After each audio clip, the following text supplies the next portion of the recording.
fought different than you've ever seen me fight. Danny Garcia was a close fight. How close was that fight with Danny Garcia? That fight wasn't close. Oh, it was close enough for you to get in the ring and say, "Oh, I want to fight you next." Because you won. If Danny Garcia would have won, I would have gotten in the fight, got in the ring and said, "I want to fight you next." Oh, okay. So won. all my fights are close. Against top. Podcast is intended for mature audiences. The views and opinions expressed are those of the panelists and do not reflect in any way those of the podcast partners, sponsors, or affiliates. Enjoy. Sky's the limit, baby. BoxingVoice.com. We don't fight for rings and stuff like that. I don't fear anyone. En este deporte no se viene a jugar y no le tengo miedo a nadie. We don't come to play in this sport. I fear no one in this sport. Does that mean that you will fight Triple G later this year?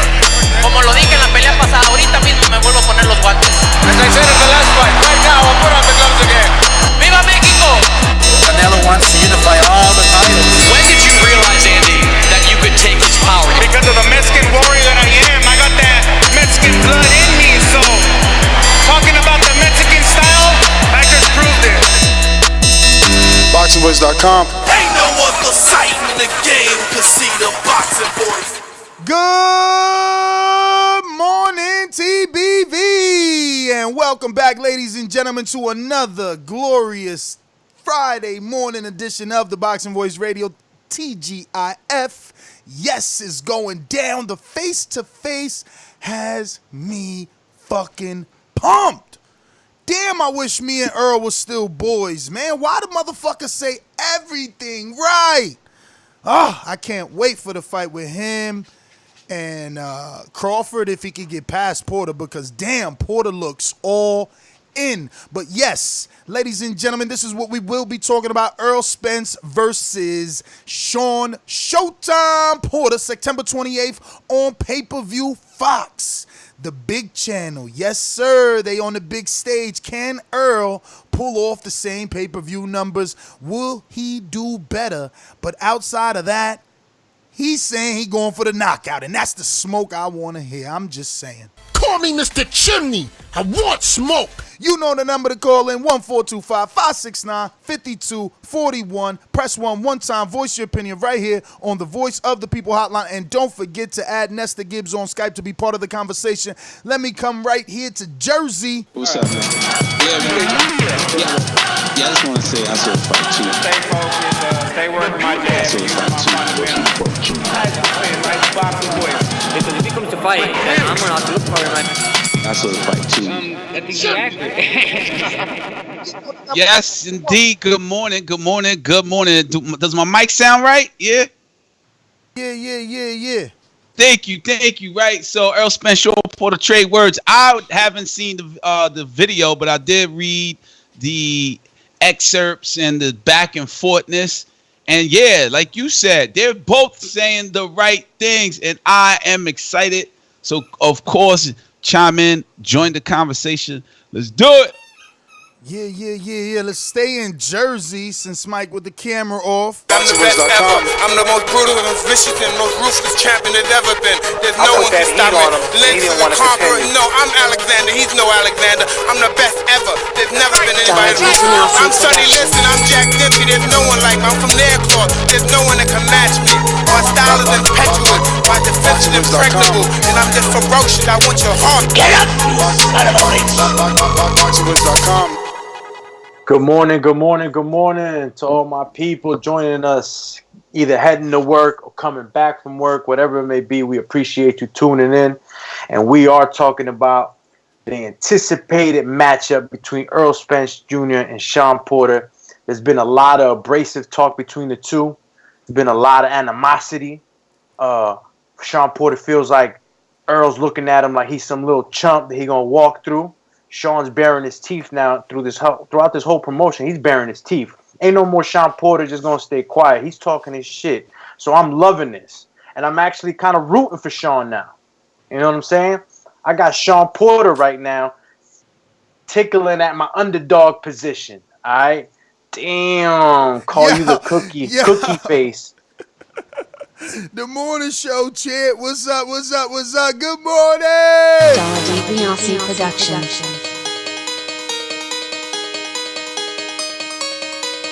I speak it, believe it, receive it. BoxingVoice.com.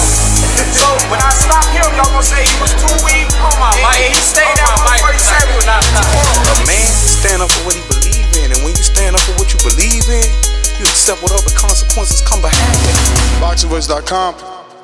Yo, what up to everybody out there in the TBV universe, back with another one.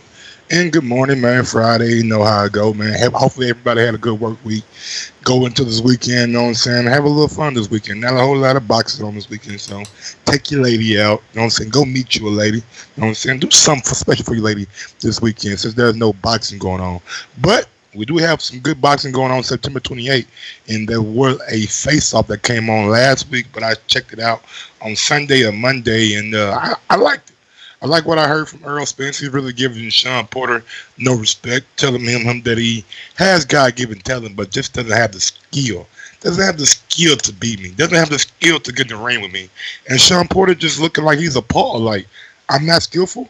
I don't have skills. All my fights that I won were close. Are you disrespecting me? Are you calling me a chump? So we'll break that down. We'll get into it, and we'll just talk about the big fight coming up on September 28th. Damn, I wish I saw it, man. You ain't see the face-off? I did not see the face-off. I set my it's on phone. Fox, man. You could get it. It should be on demand, and it's on Fox on Go. They got the app. So I they got all the app, and plays. that's the thing. Either I'm not doing it right. Or you can't find it? Nah, I find it, but it's like, yo, at 10:30. I'm like, what the fuck? Oh, there's no on demand on the app? You got to check the replay. Nah, it's not on demand on the app. That's crazy, bro. That's crazy. That's what I thought the app was all about, having on demand on your fingertips. Yeah, I never found it on the app on demand. I found it on YouTube. Somebody must have ripped it and put it on their channel. So Doomy just not gonna pay attention to the pre-pro meeting we had yesterday about cameras. Little weirdo, leaving the blue logo on and shit.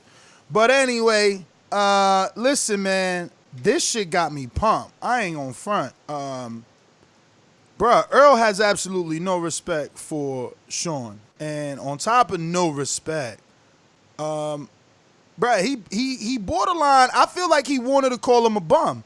He was like, man, and he just stopped right there.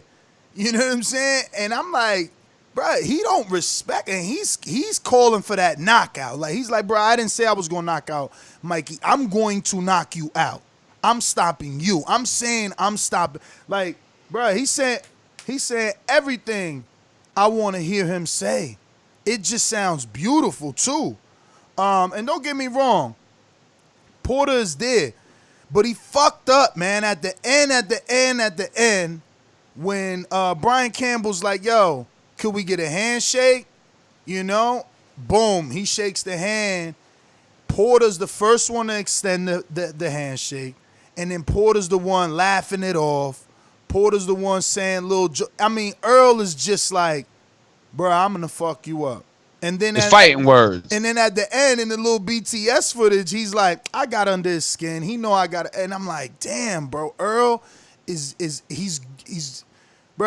doing it. He's doing good, okay? That's what I want to hear in a face-off. Everything he said, like, he didn't give him no respect. And that's what I'm saying. Like, you fighting this man. Why you going to big him up? He said, man, all your fights was tight.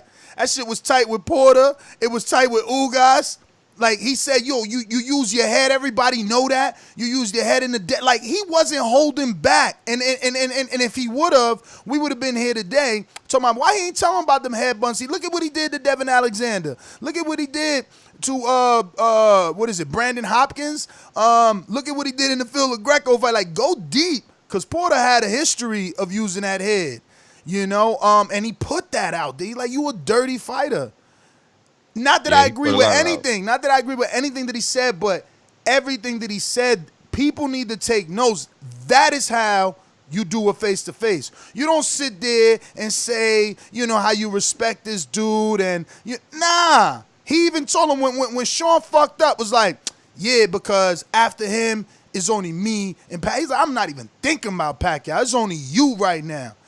And you know what? Oh, my God. He just said so many great shit. He said, yo, I'm a stop. He's like, bro, you ain't gonna stop me. Only thing you gonna do is congratulate me for being unified champ after the fight. I'm like, damn.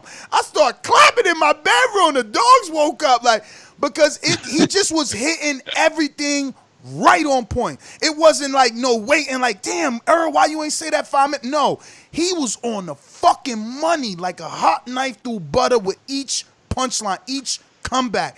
And Shawn tried. He tried, but it's just more believable from Errol. You know what I'm saying? What could Shawn do? We know what he could do. The same thing Errol telling us. He gonna make it rough. He gonna make it tough. He gonna make it ugly. But he said, another great thing. He said, bruh, you could try to do the Uga shit, but eventually you gonna have to fight me. Like, you gonna have to, because I'm gonna be there. This ain't gonna be no pretty fight. He said that too. That's what I mean. I love that. Tell a motherfucker you gonna punish his ass. He said, I'm gonna punish you, bruh. These fighters don't be saying none of this. This is how you build a fight. And he got me excited. If he going for gusto, he said we training for the knockout. Normally they don't say that. If the knockout come, a win is a win. Nah, we stopping you. We training to stop you. There's nothing you can do. Can I get something in now? Oh, I'm just excited, Champy. I'm excited. I feel you. I got excited off a little clip I saw on Twitter, and the expressions that Errol Spence had on his face was like mad relaxed and that shit talking, like you said. That made me excited to watch the face off, and I could not find it available immediately. And I'm gonna punish you is the words also Porter spitting back. Yeah, the knockout is being spit out by Spence. But why you ain't knock out Mikey? I wasn't trying to knock out Mikey. I like that. That was a good comeback from him. He was like, so now we not trying to hurt people? I like Porter on the comeback. Yeah. We got a super chat coming from Jonathan Sims. Ness, you need to man up and apologize to Errol. Stop with the excuses and man up. You was dead wrong for trying to clown his fight versus Mikey in front of Kenny. How I'm dead wrong? There's still memes out there of a 3 foot tall Mikey. Nobody thought Mikey was gonna win except for Mexicans, bro. Like, just let's just stop it, man. Errol and his feelings. And I didn't even know how to preference this. You know what I'm saying? I didn't know how to preference this yesterday, but I wanted to talk about this because I experienced it twice already with Robert Garcia. With Robert Garcia, I was real vocal. Yo, Broner gonna beat Maidana, everything. We having beers the night before at the Texas and San Antonio in the Fighters Hotel, and we getting into it. That's when even me and Broner was cool. Broner come sit down, tell me how we got this, and I hope he got money on it right in front of Robert. We chilling. After that night, next day, fight night, they beat Broner's butt. Robert comes running to me. I told you, the video's out there, right? He ain't cut me off. He ain't stopped me from coming to the gym. He don't block me from interviewing his fighters. He ain't stopped picking up my phone calls. None of that. He invited you out to the camp for LA Mikey fight. When Errol and Mikey were fighting. Exactly. Now check it out. Andy Ruiz Jr., right? Him, his father, the lawyer, the manager, Ron G, who used to work with us, who's with Fight Hype now, was there, right? They telling us, yo, bet on round 6. My son's going to do it. The lawyer, yo, he's going to do it. He gives me all the information, how Heyman helped him buy the contract. Yo, he's going to do it. Round 6, he going to do it. He going to do it. Do it. Look, I bet 1,000. My other son bet 1,000. Do it. You know what he did yesterday when he seen me? Ran up to me just like Robert. Pelon is what he called me. Like, basically, I'm not Mexican, but I'm pretty sure Pelon means stupid motherfucker. You know what I'm saying? Yeah. I'm pretty sure it means you stupid motherfucker. I told you to bet. Didn't I tell you to bet? He didn't freeze me out. He didn't stop me from interviewing. In fact, he gave me a long interview. In fact, he asked me for my phone number. He gave me his. And in fact, he invited me to Mexico for the fucking training camp. I mean, there's a disconnect with these other dudes, bruh. That's just the bottom line. Like, I'm supposed to just jump on your dick like a magic carpet and you do no wrong like Mike Treeks Crawford? Absolutely not. Cut me off then. Cut me the fuck off. You know what I'm saying? I'm not about to change my ways. On nobody's dick or nothing like that. So for you to use that damn thing, shit, bro. You see no wrong. You see no wrong in Crawford, bro. You see no wrong, and I'm not like that. I see wrong in Wilder. Wilder's my favorite fighter. Said anything about Crawford doing no wrong or doing no evil or being a preacher or anything like that. So for you to say that I'm hopping on somebody's dick is kind of. I ain't say you hopping on his dick. Disrespectful. So. I ain't say you hopping on his dick. I said I'm not hopping on nobody's dick. I said I'm not hopping on nobody's dick. I said you see no wrong in Crawford. Don't fuck up my words. You know what I'm saying? Yeah, you just motherfucking literally said I'm not out here hopping on nobody's dick. Michael can't see any wrong in Crawford. That's two Mike different things. What the fuck does that mean? Though. That's two different things. You not seeing no wrong. I said I'm not like Mike who sees no wrong. Do you see wrong in Crawford? Do you see wrong? You can end it by saying, Ness, I do see wrong. Do you see wrong in Crawford? Bro, I don't give a fuck what you think exactly. when I see Crawford. Exactly. I don't have to say anything. Have your opinion. I don't give a fuck. Exactly. That's what I thought, you know? You see no wrong. That's my point. That is my point. See, Wilder's my favorite fighter. You know, when the $100 million contract came around, I'm like, damn, champ, why you don't want that? And he broke it down. You know, I always probe. Earl was my favorite fight. I'm like, yo, this ain't pay-per-view worthy. We know what's gonna happen here. Like Keith, same thing. You know what I'm saying? Yo, you getting fat, champ. You getting fat. You know what I'm saying? Like he got mad at me too, didn't he? There's footage of that. Like I'm always gonna be me, man. I'm always gonna be me. I'm not out here trying to please nobody. Please myself and my kids, bro. You know. But amen to that. You know. But so moving the on face-off to that, definitely got me excited, man. They saying the right things, that's for sure.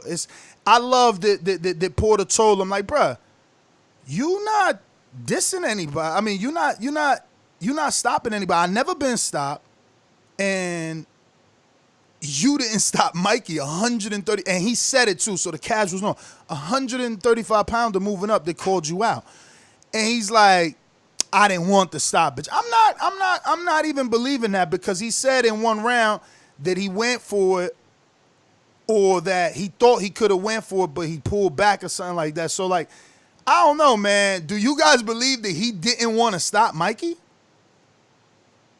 I think maybe he was playing safe, you know. He don't really know Mikey like that in the ring, rather. Not like that, but you know what I'm saying. So he was just playing it safe and didn't get a knockout, man. But he looked phenomenal against that fight. He did not do anything wrong. I mean, yeah. No, he definitely fought a perfect fight. So in retrospect, it's easy to say, you know, that he was going for a more skillful fight. But again, the question is, do we believe that Errol Spence did not want to knock out Mikey? You ain't tell us, Mike. What's your thoughts? Why we always got to double ask you the question, man? What the fuck? Is you going to be part of the conversation or what? I'm just not hopping on nobody's dick. That's all. But that's a saying, man. That's a saying. Like, yo, get off my dick. That don't mean like you literally gay riding somebody's dick, man. Because you took my words out of context. I'm not about to apologize to you.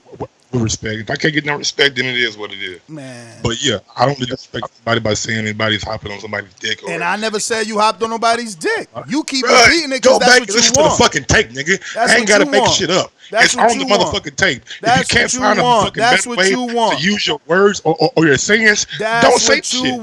That's what you want. I said what I said, not what you saying. So, anyway, I don't care if Mikey didn't go. I mean, if Spence didn't give Mikey the knockout, that fight was entertaining with the boxing behind it. You know what I mean? So, do I think he's gonna want to knock out Shawn Porter? Hell yeah! The way he's saying it, he wants to knock out Shawn Porter, and so does Shawn Porter. Shawn Porter wants to knock him out, so it's gonna be a wild fight. Do you think Porter could get the knockout? I don't know if either of them could get the knockout, but you know the saying, right? Anything could happen, but it's a welterweight fight, so I don't know if the power. You broke up? Yeah, you get surprise knock. What's up? No, you had froze up for a bit. Yeah, So I was saying, anything could happen. So likely there could be a knockout, but Spence has never been knocked out. Neither has Shawn Porter. This ain't gonna be a knockout. Not at all. This is gonna be a grueling fight. This is gonna be a test of wills. It might be, and no disrespect, it might wind up being a little dirty fight. I mean, that's what Errol is saying. That's what Errol is saying, that, that's all Shawn could do is make it a dirty fight. Use his elbows, use his head. Yeah, and that's what I'm seeing on it. But I know it's going to be a damn good-ass fight. Do I think Porter could win?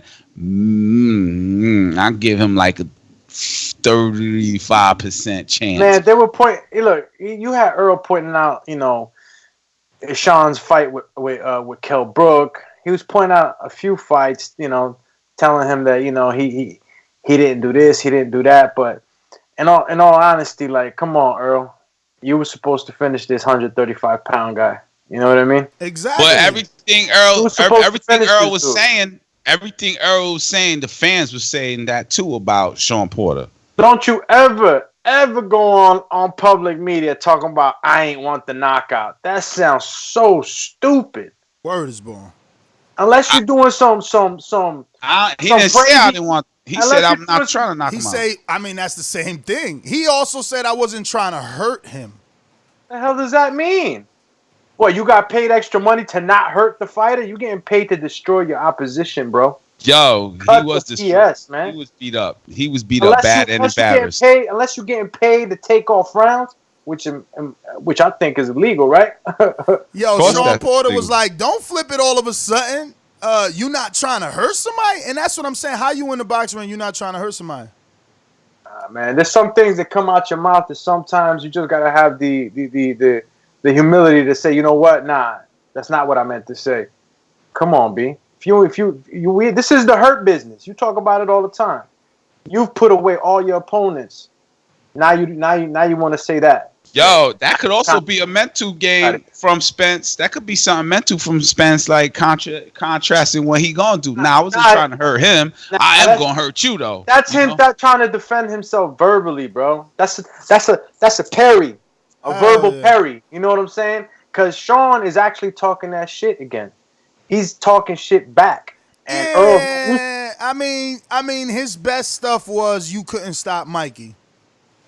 He was a little too friendly. That was his best stuff because, like, what does he really have? I mean, Earl hit him with the head bunts, and then he gave him facts with the fights that they took place in. Then Earl took him real deep, scarred him deep with the first loss. He's like, yo, I beat the guy you couldn't beat. He's like, I thought Earl was going to keep it real. Not that he didn't keep it real, but I thought he was going to say, like, yo, he was like, he negated you, right? So then Shawn was like, how did he negate me? So I thought Earl was going to go back and be like, every time you try to do offense, he held you. But then Earl just repeated it like, yo, he negated you. But we know that's what happened in the Kell Brook fight. Like, he would 1-2 hold Shawn, but at the end of the day, Earl did better than Shawn. And at the end of the day, Shawn had hometown advantage. Kell came over here for that fight. Earl went over there for that fight. But then there's also the argument that Earl had a different Kell Brook because he fought Triple G, then fought Earl. Shawn Porter had the fresher Kell Brook. No losses, no damage. But it's a common opponent nonetheless, man. Nonetheless. But it just was real shocking to me that Earl really has no respect. Then I said this already, but nobody bit. But like, am I the only one that felt like he was wanting to call him a bum? He's like, man, you a, and then he just stopped. I'm like, yo, was he about to call him a bum? You know what it is? He gave him no respect. Like he said, yo, you got God-given talent, but you got no skill. Skill is something you pick up in the gym. Mm-hmm. You gotta love Errol Spence's confidence. You know what I'm saying? Look, he's destroyed all his opponents. Even though he didn't knock out Mikey, he put a beating on him. At the end of the day, Mikey does have this type of skill set to be able to nullify some of the things that top level fighters are bringing. Earl, bringing that forward pressure. I know he wanted the knockout. He can't say that. He can't say he didn't want it, man. He wanted the knockout. He wasn't able to finish his guy. In his defense, Mikey's an elite fighter. I was one of the guys who was actually rooting for Mikey, thinking that the underdog was going to prevail. The underdog in me always doing that, but he still won nonetheless and decisively. Will it happen to be that the same thing will happen with Shawn Porter? He won't be able to knock him out. He's saying he's going to knock him out, saying he's going to beat him down. He's going to knock. Let's see if it's going to happen, because he's actually locking up horns with a guy that likes to come forward, likes to make it dirty. So I am actually interested in seeing Earl's game plan. A lot of talk. This is mental battles, ladies and gentlemen. When you on a face-off, a lot of talk back and forth, but I'm really excited to see what's in Earl's game plan, because he did show some new wrinkles with Mikey. He did show different angles, different boxing skills. We told this guy as a knockout artist, and that's what he's doing, and that's what we want to see. We're in a sport where we love seeing the knockout highlight reels, and it'll be interesting to see what kind of game plan he's going to have against Shawn, because if he's just planning on going head up with Shawn, he can get hurt too. I mean, I haven't seen him get really hit hard. He has a nice high guard. He's able to go on the inside. Those elbows cover the body pretty good, but he hasn't been hit hard enough for us to say that he has an iron chin. Super chat from Jonathan Sims. He says, "'Cause you spoke down on his fight. That's how the man eats. You tried to clown him for the fight.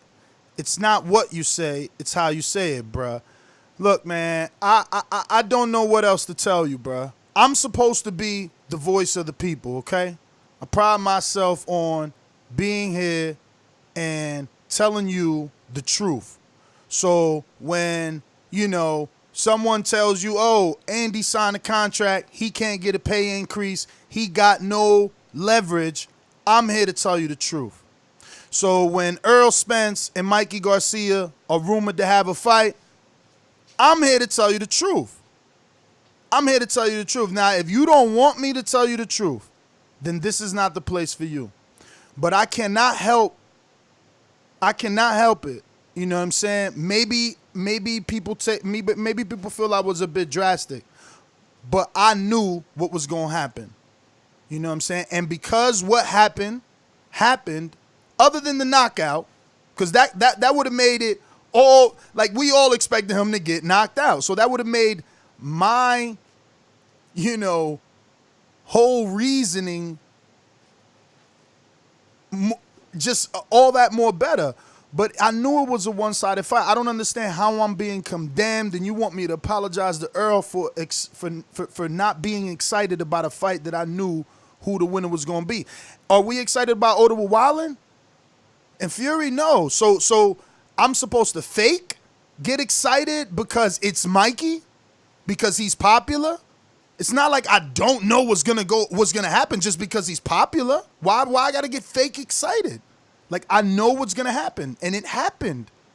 So I said what was gonna happen. Only thing I was wrong about is pay-per-view numbers, so I should be apologizing. And you act like that's gonna get me in the camp. This shit is over, bro. He feel how he feel. You can see that from this face-off.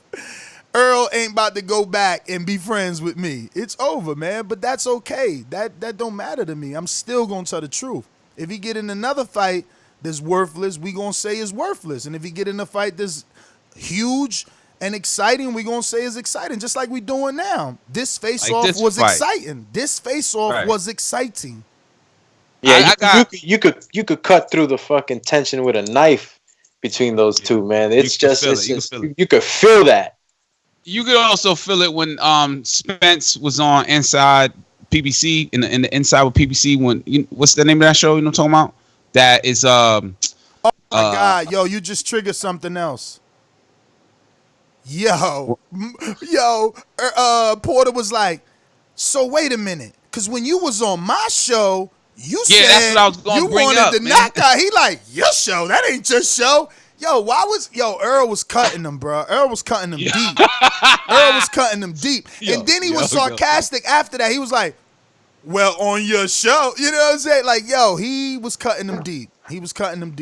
That shit was crazy. Nah, yo, listen, Earl's a slick talker, bro. Slick. I like it. Slick on the low. He came out the show. He came out the shell. He came out his shell because he was never like that. That shit started after I remember when he ran down on T-Bud with the red hoodie on. Yeah, you know but I mean, right there, see, I feel like right there, Crawford had more leverage in my opinion. Like I feel like that was a Crawford win, right? Because Crawford initiated. I mean, Crawford said all the right things, and I don't even want to get into that one because we gotta wait to see does he win this fight so we could get that fight. But like, Crawford did all the right things. Crawford the one went and found him. Crawford was like, put my number in your phone number you know what I'm saying? Like, now you got it. You call me. Like, nah. Just like Porter. Porter got that off too. Porter was like, look at me. Look at me. You ain't see that part? When he was telling Errol, like, look at me. Or I thought it was Errol that ran down on him. Nah. Yeah? Nah, you crazy. You talking about on Crawford? Nah, remember even Crawford was like, he was like, Errol was like, I was trying to call you. Nah, bro, he didn't say he was trying to call me because he was like, I don't got your number. He was like, take my number, put it in your phone now. You know what I'm saying? That's what Crawford said. And then again, I don't know what triggered what Crawford said, but then Errol backfired like, I knew you was gonna be here. I knew you was going. But remember, Crawford said something to make him say that. He's like, I came looking for you, and I think that's when Errol was like, man, I knew you was gonna be here. All I heard in that little dispute is stuck out was, I bet you $1 million. And then he said something. No, you know what stuck out to me? Earl threw a number, and then Bud was like, how about $1 million? You know what stuck out to me? Earl was like, you light in the ass. And then Bud hit him back with the perfect excuse, right? Not excuse, but the perfect thing that he feels Earl and Errol fans are gonna say in the future. And it's like, when I stop you, they gonna say you stood at welterweight too long. You know what I mean? So you was like Jarrett Hurd, drained out, trying to go up, like Jamal Charlo. Even though Jamal Charlo did it successfully, that last fight with Julian Williams, we all know he didn't want to be there. He only did it for the fight fans because they was trying to say he was ducking Julian.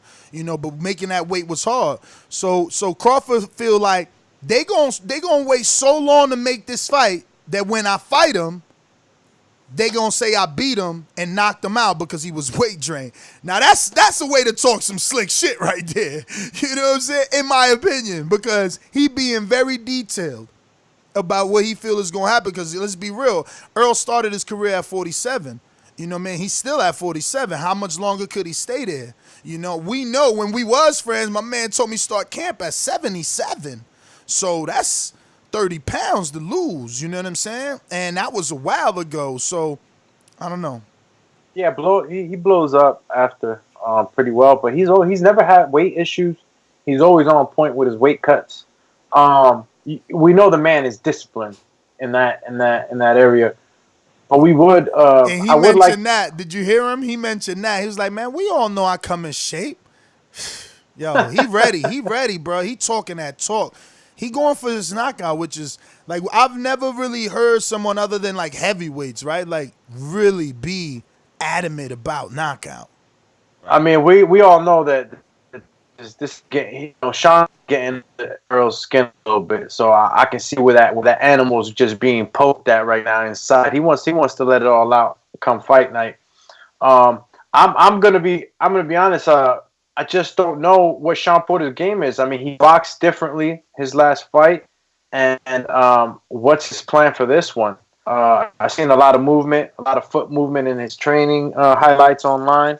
I see him doing a lot of foot drills. So what kind of game plan is he going to have for Errol? I mean, Earl's pretty much, I'm coming for you.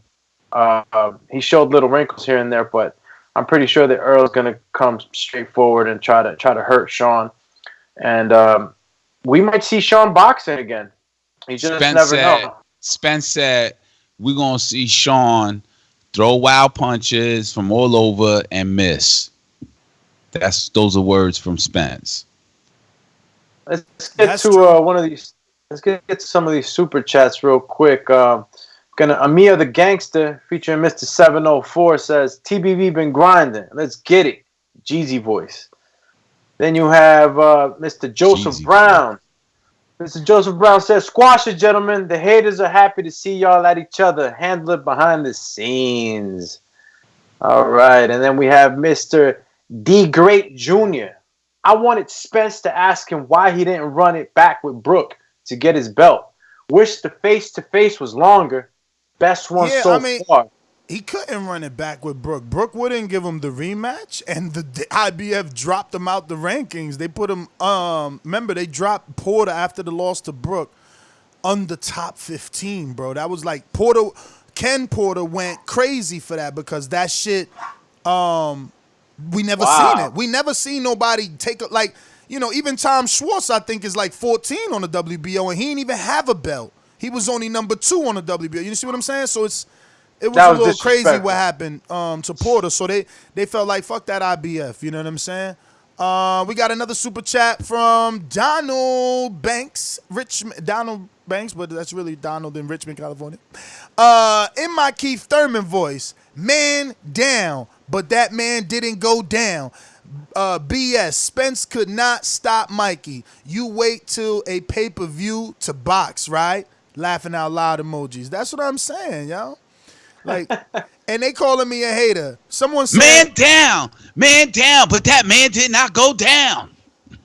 Bruh, that's not what happened. Why they still saying Ness called Mike a dick rider? I said, I'm not an Errol Spence dick rider.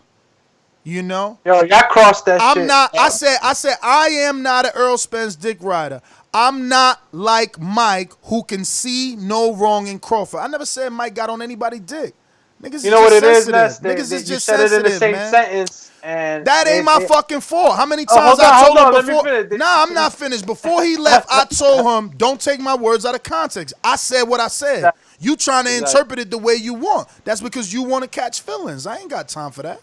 Or maybe he just, he want to just chill out for a little bit. That's all, man. It is what it is, man. Listen, we out here, for entertainment for the people, man, and bringing y'all the best. Yeah, I am a Canelo dick rider, see? And I ain't about to turn the show off and go away. I don't give a fuck. Just like when Mr. CYP called me a clown, people like, yo, don't disrespect that. How is being you a clown? Is dog, we debating. We talking boxing. Like, niggas is just sensitive, bro. I'm not sensitive, bro. Nah, but Mikey, man, I'm pretty sure, I'm 100% sure that Ness did not mean it like that, dog. You know what I'm saying? I'll be the first one to jump on my friend like that. And bro, I'm so tired. Somebody would be like, I'm so tired of that. The way it would have came off like that. If he would have said, yo, I'm not like you on Terrence Crawford dick. He ain't say that. I ain't say that. Yeah. That's what I'm saying. I ain't say that. Yeah, he said, I ain't gonna dick ride. And then he took it. He's sensitive, bro. Hypersensitive. I mean, he could say it's disrespect, but you from the hood, man, that's regular talk. I ain't and the funny shit is, he ain't say dudes, suck my dick. The dudes I so-called disrespect, you sleeping in my house, but I'm disrespecting you, nigga. I let you sleep in my house. How I'm disrespecting you? I thought we was friends. How you letting words affect our friendship? I ain't got time for that shit. Let's get to these callers, talk some boxing, man. That's all it is about. That's the problem. People don't know how to keep it boxing. We debating boxing. Real quick, because Doomsday was like, yo, I wonder what his plans are. Porter told us his plans. He's like, yo, I don't think you've been in the ring, and he's talking to Spence. I don't think you've been in the ring with anyone that has made you adapt, has made you make adjustments, has made you get out of your comfort zone. And that is exactly what I plan to do. Damn. So, yeah, I mean, we never really seen Errol in the uncomfortable position. Yeah, we never seen him in an uncomfortable position. I mean, but with the Mikey fight, we seen him, a few different foot movements and whatnot. A couple angles. Nothing too crazy though. I never seen him really get out of his fight forward game plan. So. It's hard to see Shawn Porter pushing Errol Spence back. All right. It's hard seeing that Errol's going to fight on his back foot. I mean, I'm pretty sure nobody's seeing that, but if somehow, Shawn decides to fight forward and puts enough pressure on Errol without getting hurt, because remember, you're going up against a guy that wants you in the fire with him. But, I just don't see it, man. I don't see Shawn Porter going in there trying to beat him down. I see Porter looking like Mike Tyson, bobbing and weaving, trying to come in and hooking off. But Errol Spence, that jab's gonna keep him away. That's what I see in my head. That there's gonna be a lot of jabbing, a lot of controlling from Spence, but Shawn Porter's gonna be working his way inside and try to figure things out, and that's where we possibly get an adversity. Earl's coming in. Errol Spence. Do you guys think that Shawn has the power to hurt Errol? I think so. Is that we never seen Errol get clipped hard enough. We never seen Errol get beat on. It's always a massacre with Errol. You know what I mean? And even with Mikey, even though he didn't knock him out, it was an ass whooping. It was an ass whooping. We just never seen anybody go head up with Errol and give Errol a problem to where I never seen Errol backing up. None of his fights. I never see him backing up. That fight, Errol Spence versus Mikey Garcia, could have been stopped by the ref or even by the corner because Mikey had no answers. So he didn't knock him out. Maybe remember the corner did want to stop it. The corner did want to stop it. But let's jump out to these callers, man. See what everybody's doing on their commute.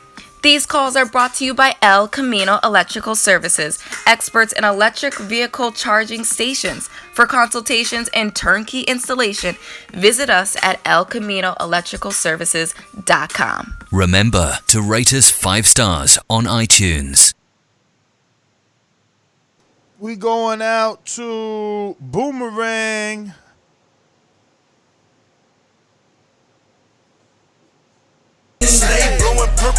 Mr. PBC, baby. Last time I checked, I was the man on these streets. They call me residue, I leave blow on these beats.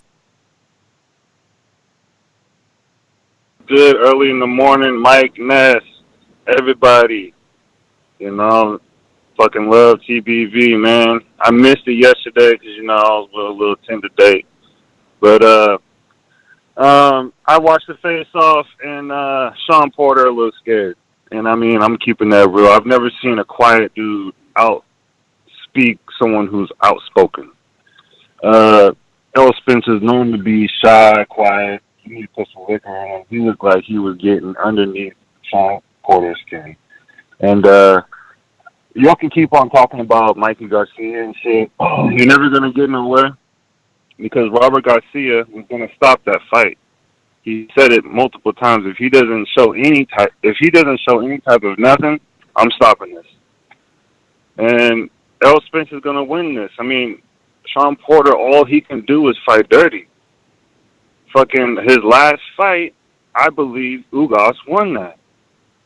And if you don't believe that, then you should stop watching boxing because Lara beat Canelo, and I believe that too. And I'm keeping to my motherfucking word. And Errol Spence is the best 147 division. He's the only one who gave Floyd Mayweather problems in the training. Come on, dude. Y'all niggas need to stop painting narratives for real, because it's getting annoying. And I've came at Ness too many times with this stuff, but I'm used to it. He always changes it up, but yeah, everybody has an opinion, bro, so who gives a fuck? That's my motherfucking call. Yo, I didn't even hear his call, bro. What'd he say? I heard Ness at the end. I had to take a phone call. Shit. Did I miss something that I need to respond to? Nah, towards the end, he said, you're always changing up, but whatever. He said everybody gonna have an opinion about it. About what? About the fight. About Shawn and Okay. I don't know. I did not know you were taking a call. I thought you were listening. Nah, man. I'm sorry. I got a fucking call in the background. Looks like we got, let me see, Boomerang. Right? Yes, we do. In Texas. Talk to me, JD. Motherfucker. There's a lot of things I like to move, so just try to get on my game for boxing. I don't know why they gonna call me, but I'm a 54-pounder. But I have a brother that's at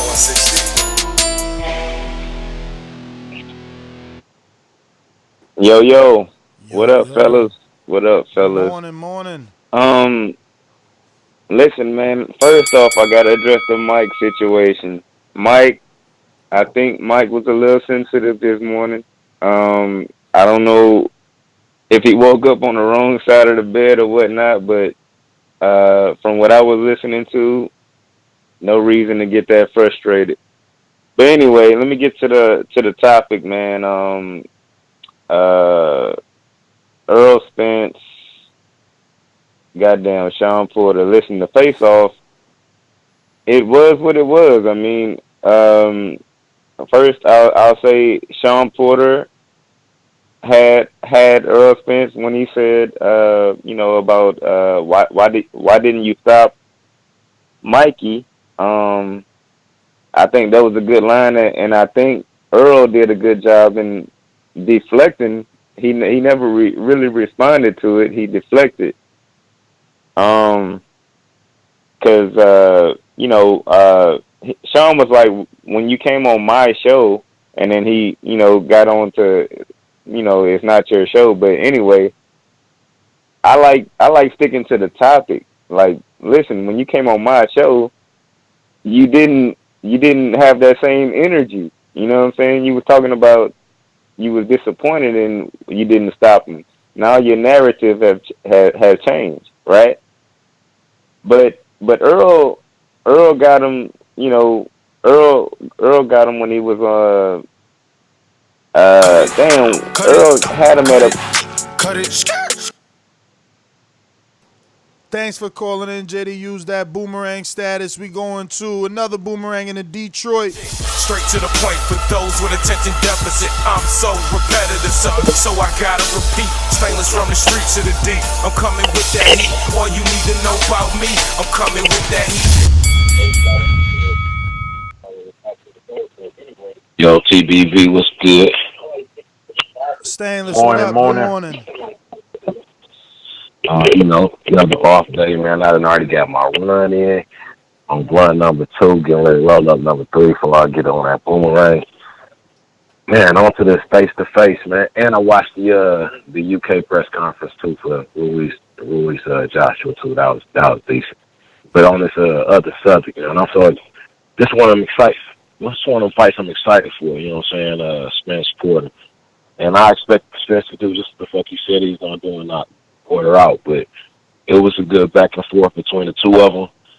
I gotta be honest though, I don't know what the fuck he's talking about. He ain't want to hurt him unless he was talking like he ain't want to knock him out. You know what I'm saying? That makes sense, but maybe it's just poor choice of words or something. I don't know, because this is the hurt business. So to say you ain't want to hurt somebody, that's almost an oxymoron. You know what I mean? So shit word. But it, yeah, you know what I'm saying? But overall, I thought it was a good press, a good face-to-face. I do wish it was a little longer, though, and there was maybe some more in-depth questions, you know what I'm saying? Because they kind of left it all just hanging out there. So hopefully there'll be more, you know what I'm saying? It's good to see some more promotion for this fight, as it gets closer, too. So, but as I always say, please make sure you push the thumbs up. Share this in every episode of the Boxing Voice podcast, because it's TBV for life. And if you ain't on Patreon, it's because you're stupid. Shout out to El Camino. Oh, yeah. On this mic shit, man, I got to agree with JD, man. Maybe because you said it all in the same breath, but I knew what the fuck you meant. You know what I'm saying? Like, take the day off, Brett. You know what I'm saying? Come back fresh tomorrow or something. Peace. All right, champ. Thanks for calling in. And I do appreciate everybody calling in and giving their opinion, man, because, hopefully hearing everyone else's take, either myself or him can, have a better judgment. And, I don't know. He doesn't really like using other people's polls, so to speak. So, but I know what I said, man. And I definitely meant no ill will, man. We talking boxing. We going out too. Looks like Ohio runs boxing. Marcus, good morning. What it do, champ? What's up?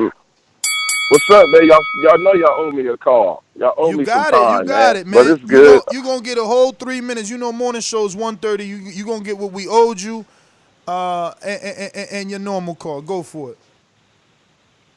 Yeah, first of all, the other day, I found it's just funny. What's up, y'all? What's up, dude? What up? A Logan Paul, man. I said, you know, him a YouTuber putting on gloves and being one of the biggest fights, and you know, on the YouTube and the, you know, social media network, they're making millions. I just find it funny. You know, he's from Westlake, Ohio, so I just wanted to put that out there. So he's an Ohio guy. It's so funny how we just keep getting these positions, and people who don't like Ohio run boxing, they can't stand me, but y'all my Ohio boys keep putting me in these positions, man. Like, damn. But anyway, I just find that funny, you know, and I do agree that they better get some fighters under that card because I had 8 kids, or my sons had 8 kids sitting on the floor watching that fucking fight, and they ain't never watched boxing. They don't watch boxing. They was watching this shit like it was the best thing ever, and I was so upset because I'm like, damn, I'm trying to watch these fights. My 3 sons and his friends, I try to get them to watch boxing. They don't watch that shit. They was watching Logan fight. I was like, damn, this motherfucker attracts a lot of kids. But anyway, it's funny. Yeah, my son too. I be trying to have him watch the fights. He telling me who won that YouTube fight. You know, so he watched it too. That tripped me out. So they got something there. Dazn got something there, bro. I'm trying to tell people they got something there. It's actually a smart investment on that. He had the stream link and everything. I mean, my only thing against that was, yeah. Go ahead, brother. No, but Ness, you far from biased when it comes to these fighters, bro. I've been listening to you too long. You say some of the shit I would never say as a boxing journalist. I remember you asking a question. I think it was to Terrence Crawford about Hank Lundy talking about his wife. Wait, nigga, I wouldn't have brought that to his attention. And Terrence Crawford died it down like, nah, you know, he ain't even addressed it. He knew what he was gonna do to Hank Lundy. That fight was built off him really talking about his girl's weight. And I drove 9 hours from Columbus, Ohio to New York to see that thing. That's the thing. That's another soft dude, right? Because that's why he don't fuck with me no more. That's why, it's my fault that Hank Lundy did that interview and said that about his girl on my camera, right? So I'm the bigger man. That's what I'm saying. Right. I'm the bigger man. I walk up to Crawford and I'm like, look at what he said. And he like, yo, I don't care. That was his opportunity right there. That was his opportunity right there to say, I'm not going to let you go. I'm not going to let you go. But that was Crawford's opportunity right there to say, yo, don't put that up. Just like dozens of people, promoters, publicists, fighters, dozens of people call me and say, yo, take that down. Don't put that up. You know, please, no. You know what I'm saying? I ain't do nothing wrong. I thought I was being right by going up to him and showing him the fucking video, you know what I'm saying? And instead, he hold the grudge on me. I just happen to be the dude behind the camera that recorded Lundy when he said the shit. Hell yeah, I'm the victim, Georgia, you know it. But go ahead, Ohio. Like I said, I listened to you long enough to know, to not even question no shit like that. So the real listeners. But anyway, it's like you got to call shit down the line. I'm Ohio run boxer. I ride with my Ohio fighters, but I'm far from just calling the shit biased and act like I can't see their flaws and what they can't do. I call that shit out just as well. Shawn Porter does have an ugly style. He does have headbutts. Like he does. Why would he fight Errol Spence? What I fucking look like saying he's about to stop Errol in the 8th round when I've never really seen him do that. You see what I'm saying? Like that's corny to me. Like if you're gonna make a real prediction. I don't go off block faith or something I have never seen, but I'm just predicting. That's what they do. You ain't never seen Shawn hurt, but you get a lot of people real Shawn knocked down and really, really hurt. But yet you see these people talking about man down when Errol just came off 12 rounds. Now here's my thing with Errol. Just because Errol didn't get 12 rounds, with 12 with Mikey, doesn't mean he can't stop the other welterweights. People, look at both sides. That doesn't differ, but it bothered Errol Spence, and I'm gonna tell you that bothered Errol, and Errol is using that.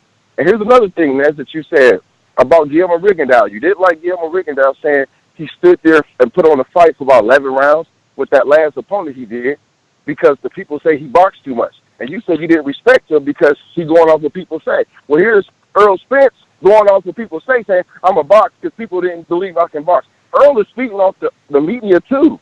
So he want to knock Shawn out, which is going to play in Shawn's hands because you're going to be in the fight. No one never seen Errol back up. I think that's the goal, is to try to get him to back up because Shawn is coming forward. And if you don't back up, motherfucker, it's going to be a clinching fest, and Sean's going to be all on your chest. And I'm going to end it with this. With the Mikey thing.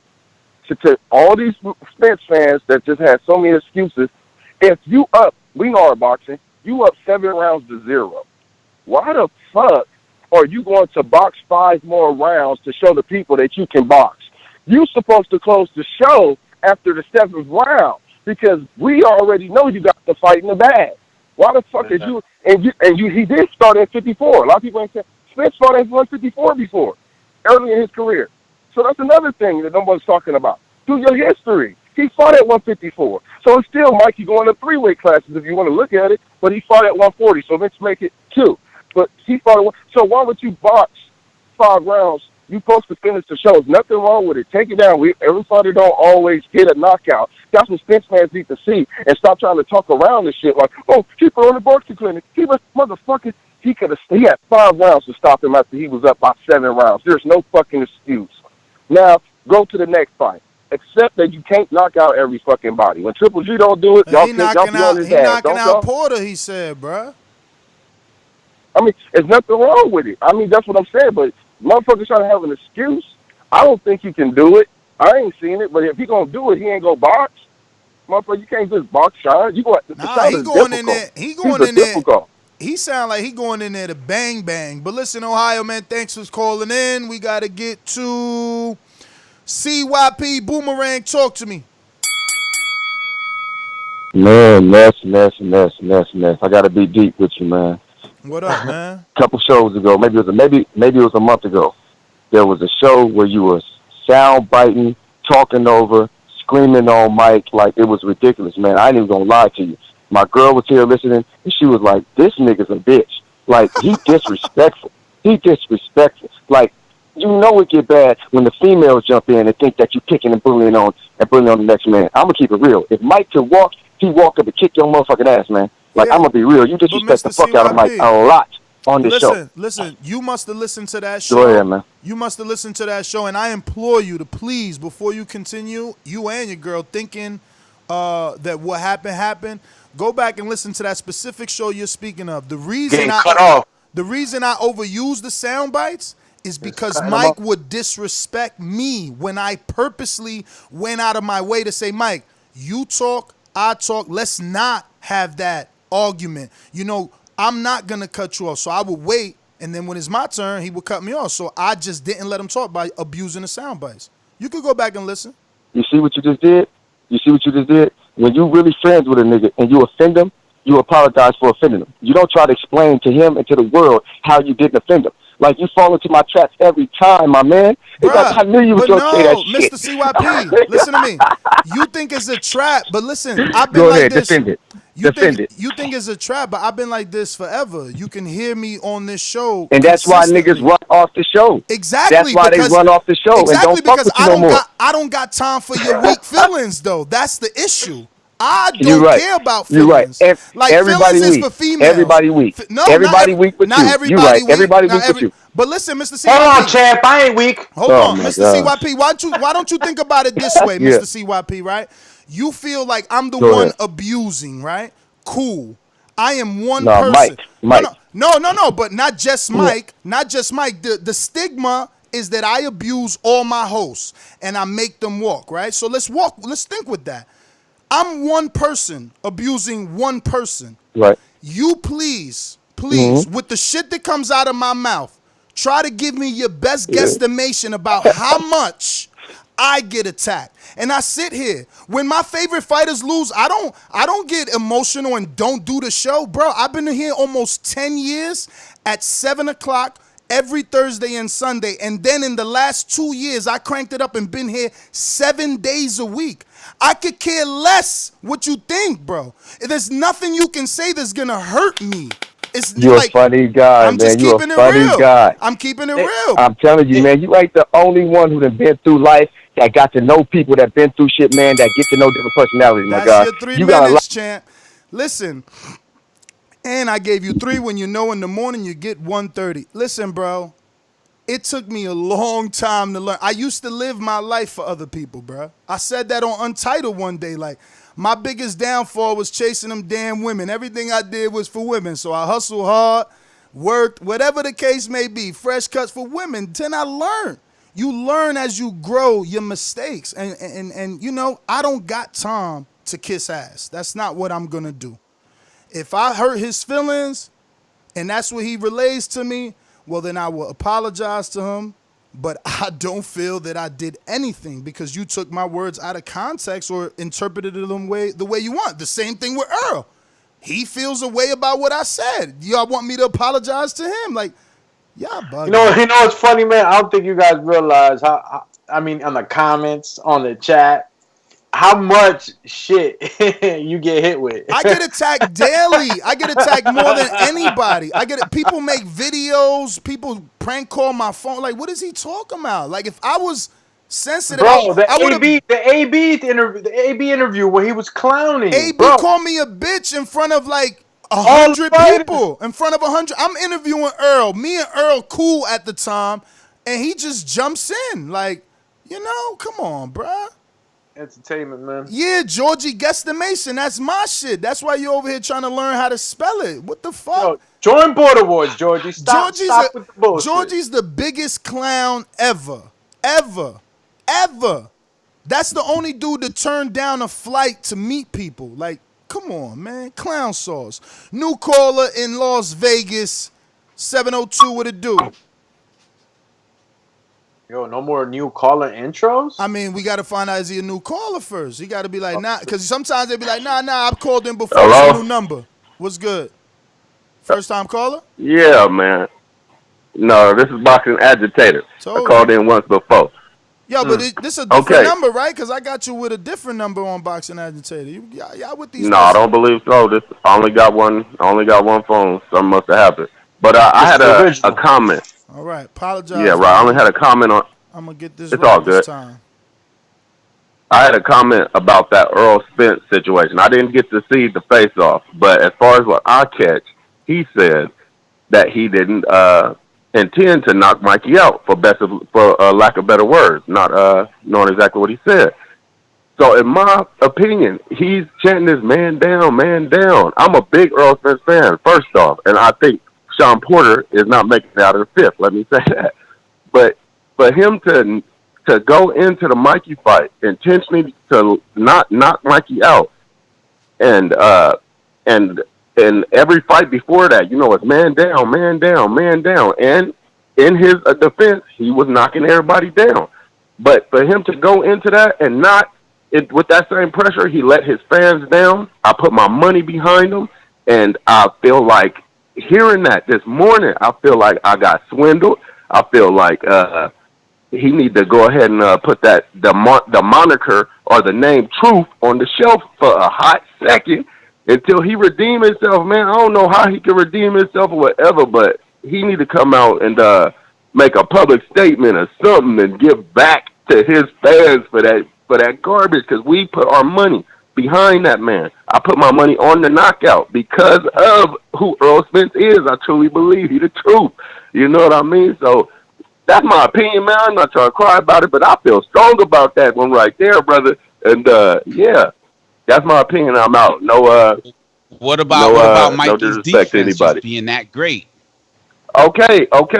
I'm not taking none away from Mikey, brother, but I'm talking about what Errol Spence said. I'm talking about Errol Spence action. Morning shows, minute 30, champ. Sorry, got to get to Boomerang and Mr. PBC. What it do? Yeah, it was good. I keep it real, man. People need to stop calling the show trying to attack someone that they pay. You know, and you pay attention to every day. If you respect Ness, respect Mike, keep it moving, bro. Into Ohio and people need to realize Shawn Porter got knocked down by Adrian Broner. Like, why y'all sleeping on Adrian Broner's power, though? Like, for real, though. He ain't got no power.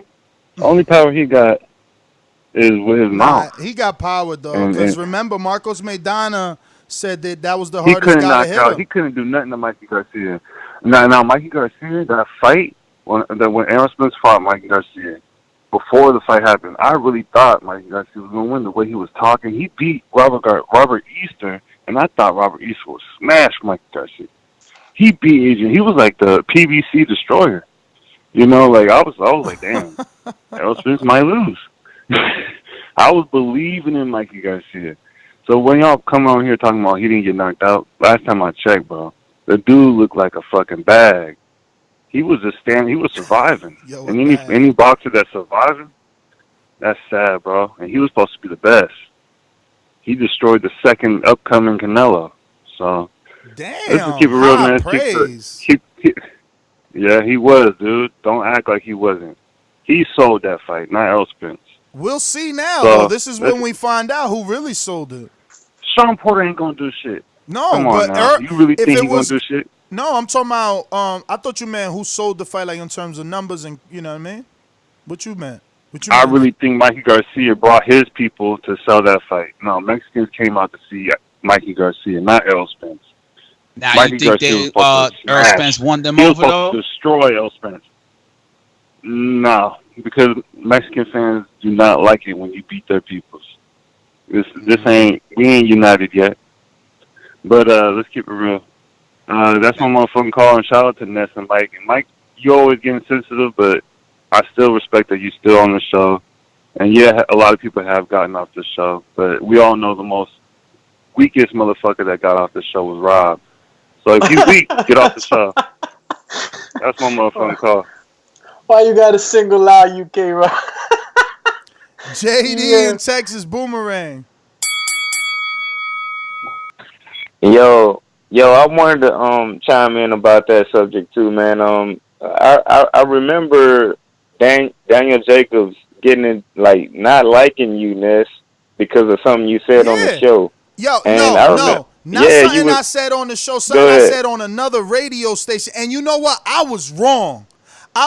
When I thought about it, I just, I don't even want to.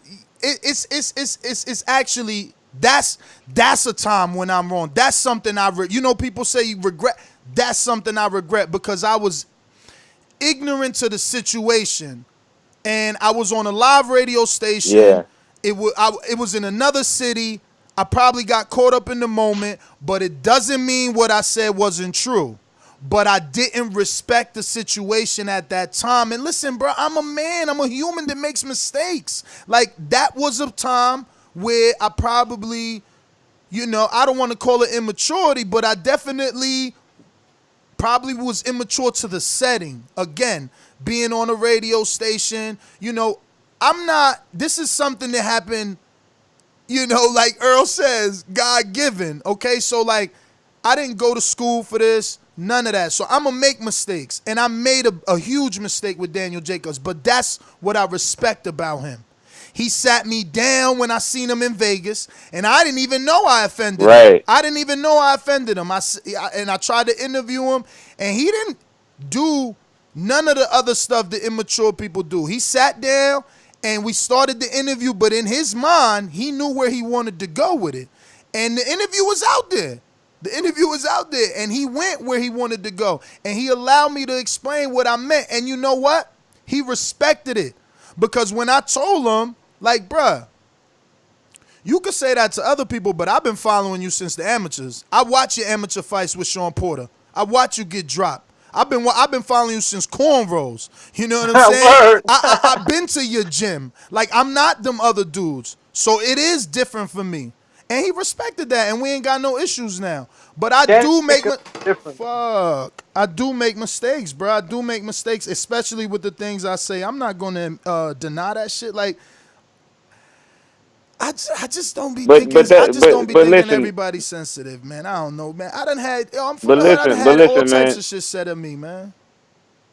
I dropped this. But listen, man, I wanted to go there with Errol Spence, right? Like, that's all Errol Spence had to do. Like, bruh, all he had to do was say, bruh, I invited you to my gym. You know what I'm saying? You came to my gym, and then you come on your show and you go against me. That's all he had to do, Nah, but don't go nowhere. What I'm saying? Like, you just earned yourself more time. See, that's the misconception. Like, this guy, look at this super chat. You about to make me call in for the first time, bruh. Your opinion is okay, but it's how you went about it. You would never say that about Keith, wishing his pay-per-view numbers flop. That's the issue. You hoped it would flop. When did I hope it would flop? I'm having a discussion, right? And we're using Crawford as the gauge. We're using Crawford as the gauge. We're using when Crawford was at 140 with all his momentum, went to unify on pay-per-view. What happened? 50,000. So I said to Ken, I think it does maybe 50, right? Because the world should have known Mikey was a little man moving up. I didn't hope it did 50. You hear me here say I hope fighters do 1 million pay-per-views because of the success of boxing. Like, I'm telling you, people take my words and twist them to fit their narratives the same way that I do. The same way that I do. It's okay. I'm not going to get mad at you. You doing what I do, but I never wish bad on Earl. And for Earl to be like, oh, I let you in my camp. So, okay. So Wilder lets me in his camp for what? His last 8 fights? Am I supposed to not say what Wilder does wrong or right? Am I supposed to change my opinion? And that's why I love that man. Because he don't never change. No matter what I say, he still invite me. We talk, and we men. Like, he never get mad. Like, yo, you know what he say about people who call him windmill? It's okay because when Ali came out, it wasn't traditional. And him had his hands down. And what did Dundee say? It's on camera. It's on video on YouTube. I'm not going to change that. Why would I change that? That's what makes him him. You know what I'm saying? And it's no different. And I know, Ness, you crazy. You out here comparing Wilder to Ali. That's what they going to run with because they going to take what I said and use what they want for their narrative, man. But I never wish bad on Earl, ever. That's not what I did. I had an opinion over the pay-per-view buys. When we was going to Errol Spence's camps, man, I mean, look, man, I was loving it. I love his trainer. You know, I don't know where that went wrong or how these words get misinterpreted. It went wrong with that interview with Ken Porter on the top of the roof deck in New York for the press conference for Shawn Porter and Danny Garcia. It was a hypothetical question sometime in June or July when the fight between Mikey and Earl was just rumors. Like, you're holding me to a hypothetical conversation that we're using Terrence Crawford as the barometer. Like, come on, the rules ain't even fair. They're not even fair. You know what I'm saying? Shout out to Errol Spence and Derek James, man. Some of the best pad work. I mean, I learned so much from them. If you watch the Face Off or one of the shows that they did on Fox for this fight, and that's what I miss about going there, because I would have had that on camera. I could have narrated and show you what I see, because people ain't pick up on that. He's even using his head. Did you see that? He's using his head in the pad work. He put his head on Earl's head. They training for the head, bruh. They training for the head the way people used to train for Bradley's head back in the day. Bradley had a stigma about cheating with that head. I'm telling you, but I'm sorry. I know I've rambled. I'm making James, people man. wait. He got some of the best pad work in the game, bro. I mean, his active pad work is almost like the spar. It's almost like halfway sparring. It's like I try to mimic a lot of his influences into what I do when I'm working pads with fighters, man. It's a hell of a sight to see, man. For people that really know about the sport, techniques, tactics, and all that. I mean, it's something to see, man. JD, you want to say something? I know I took all your call, champ. Yeah, man, you took my whole goddamn call. Nah, but man, nah, but for real though, shout out to you for that, man. For you know, and shout out to the fighters who listen to the show and they still call in and do their thing, man. Because this is that type of show to where you can disagree and keep it moving. You know what I'm saying? So what I suggest Spence to do is to get on the show, give his side of how he felt. You know what I'm saying? Which he don't have to do none of that shit, but it'll just be good for the show. That's what this show is for. But anyway, man, about that whole thing, man, Spence and the Mikey Garcia thing, I said it before, like, listen, man. A caller just said a few calls ago, bro, like, after round 7, get the man out of there. You know what I'm saying? Like, don't come on talking about, like, fuck, what did he say? I wasn't trying to hurt the guy. Fuck out of here with that, man. This is the hurt sport, bruh. Like, what are you talking about? Don't get in the ring if you ain't trying to hurt the guy. Like I've never heard a fighter say that in my life. You know what I think it was, JD? I think he was caught up in that verbal sparring with Shawn. He got caught off guard and he says something that he probably wasn't. He probably would have took it back. Yeah. He didn't want to fumble on the words. You know, he didn't want to sound like he was stuttering. Maybe it'd be like that. Also, look, they looking across. Also, too. No, I was gonna say also too when he was talking to Terrence Crawford. Crawford was getting him with a lot of punchlines. Like he's not that good of a arguer, if you will. You know what I'm saying? Let me tell you, I think he is a good arguer. But when they start hitting him with the flamma right back, he starts getting a little uncomfortable. He ain't a long-term verbal talker, you know what I'm saying? All right, JD. Yeah. I'm out of here. I got other boomerangers to get to. They all gonna think they get 100 minutes like you. Everybody getting back to that 130. I don't want to hear no crying. Stop asking me shit to make me rant. Let's go to we got boomerangs in the building. Who is it? Oh shit! Did Stainless drop off? Oh, there you go. Stainless on the boomerang.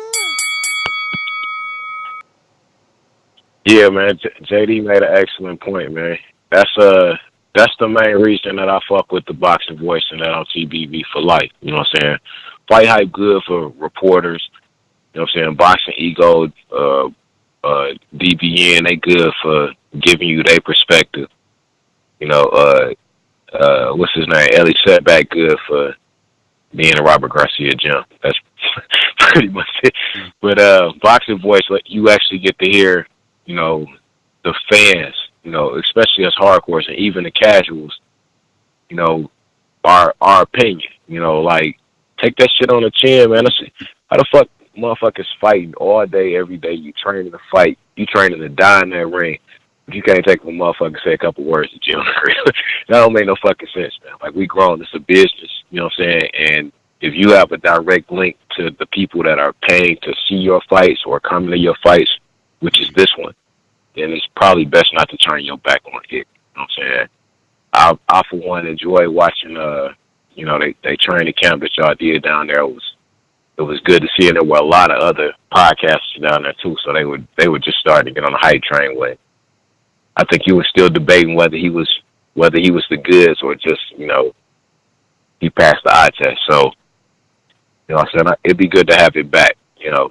But either way, we're going to keep pushing because it's the boxing voice, you know what I'm saying? So, onto this fight thing, man, I don't think Shawn got it, you know what I'm saying? And I hope that he did. Just said we keep it at minute 30. We got a new caller in Ohio. Oh no! Yo, real quick though, I'm about to break out, hit this gym. Thank you, everybody who participated. Get your workout in, champ. Get your workout in. Alex Doomsday. Right, follow me, champion. TBV_casual fan. TBV_casual fan is Twitter and YouTube. Peace. OBJ. And then there was 2. New caller in Ohio. Talk to me. First time. Can you guys hear me? We hear you. First time caller? Yes, sir. All right, I'm going to play this first time caller intro. You let the world know your name, where you're calling from. If you're using any Bluetooth or things like that, try to disconnect. I already know the rules. Hit me with my joint. I know the rules. 2012. Making his professional debut. Yo, it's your boy Jonathan Sims, by the way of North Carolina, out of Ohio. Been listening since 2012. Yo, I made him call in. When Ness was doing videos out of his bed with his shirt off, you know, I've been down for life, TVV for a minute. Yeah. You talking to a real one today. Okay, so look, man, I know I got a minute 30. It's my first time call. But Ness, I really got to help you. Let me help you I hope this get back to Earl's people, because Ness, I have to articulate for you to see where you were wrong. Okay. Okay, put it like this. Put it like this, and I'm sorry Enrique got off the line. You drive trucks, right? Used to, yes. You used to drive trucks, and your boy Doomy is your best friend. Yes. He's your best friend. Enrique, your boy. So all y'all at the transportation station, you come into the office and you tell them, yo, I think I'm going TBV live. I'm leaving the trucking industry. I'm going live. Doomy and Enrique like, oh, okay, that's cool. Good luck. You walk away. These dudes at the cooler like, man, this nigga gonna be back in 6 months. That shit about to flop. That ain't about to do shit. Then you get word back that your mans and them is talking about you. You like, yo, what's up? But y'all couldn't come say it to my face what the deal is. So let me finish. I only got a 30 minutes. The issue is, it's not that you didn't feel like the numbers wouldn't do well. It's how you went about it. This man eats off of boxing. You have a camera. You up here clowning with Kenny. Is Kenny's relationship with Earl distorted? No, yours is.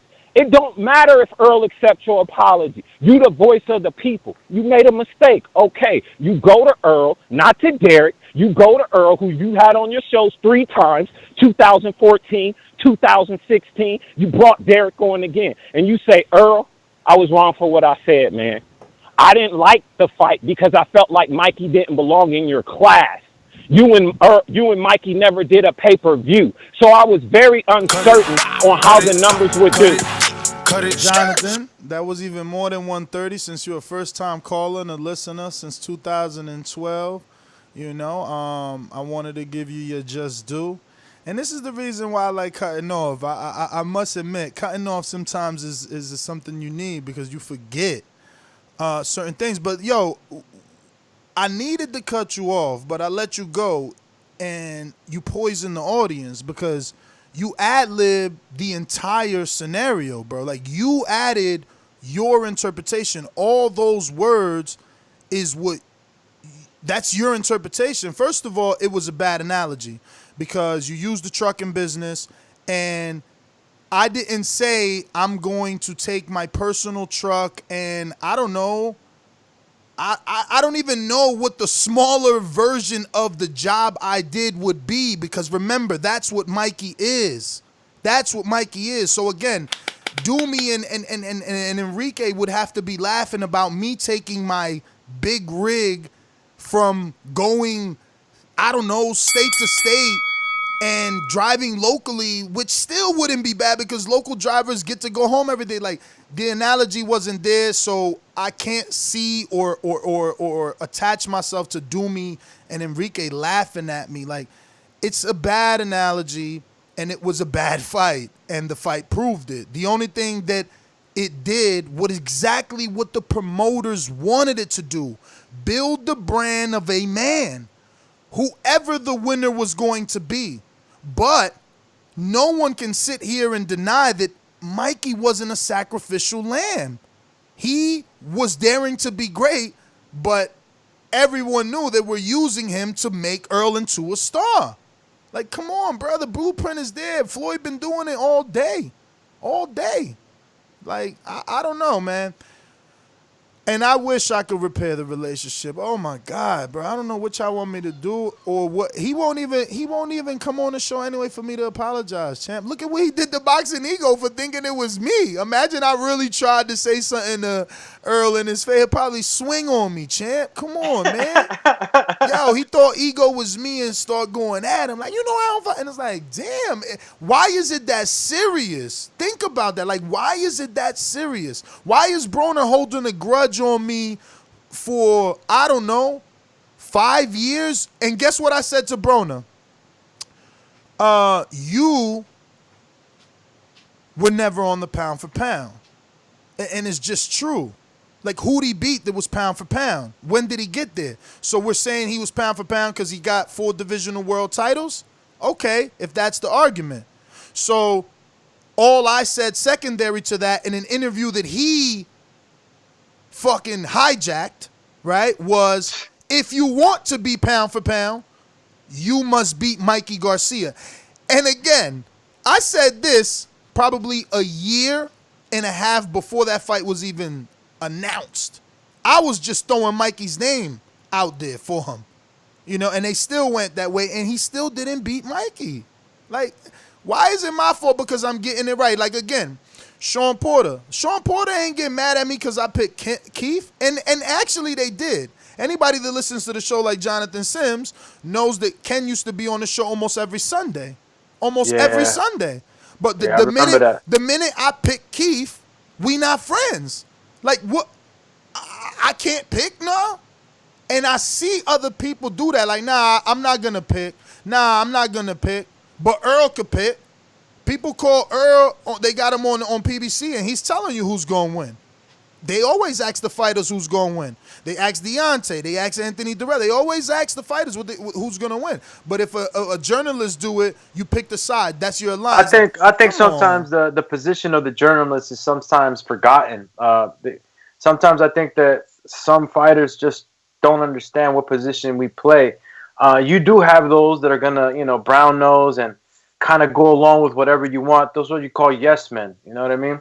Real friends, people that tell you the truth and are honest. I'd rather have those guys around me than any of these yes men any day. Boomerang, CYP. Yes, well, dude, you don't care what people think, man. You don't care what people think. You damn sure do a lot of explaining yourself, man. Do a lot of explaining. Man, look, you got a lot of followers, right, in the chat who do a lot of typing, but this show is called The Boxing Voice.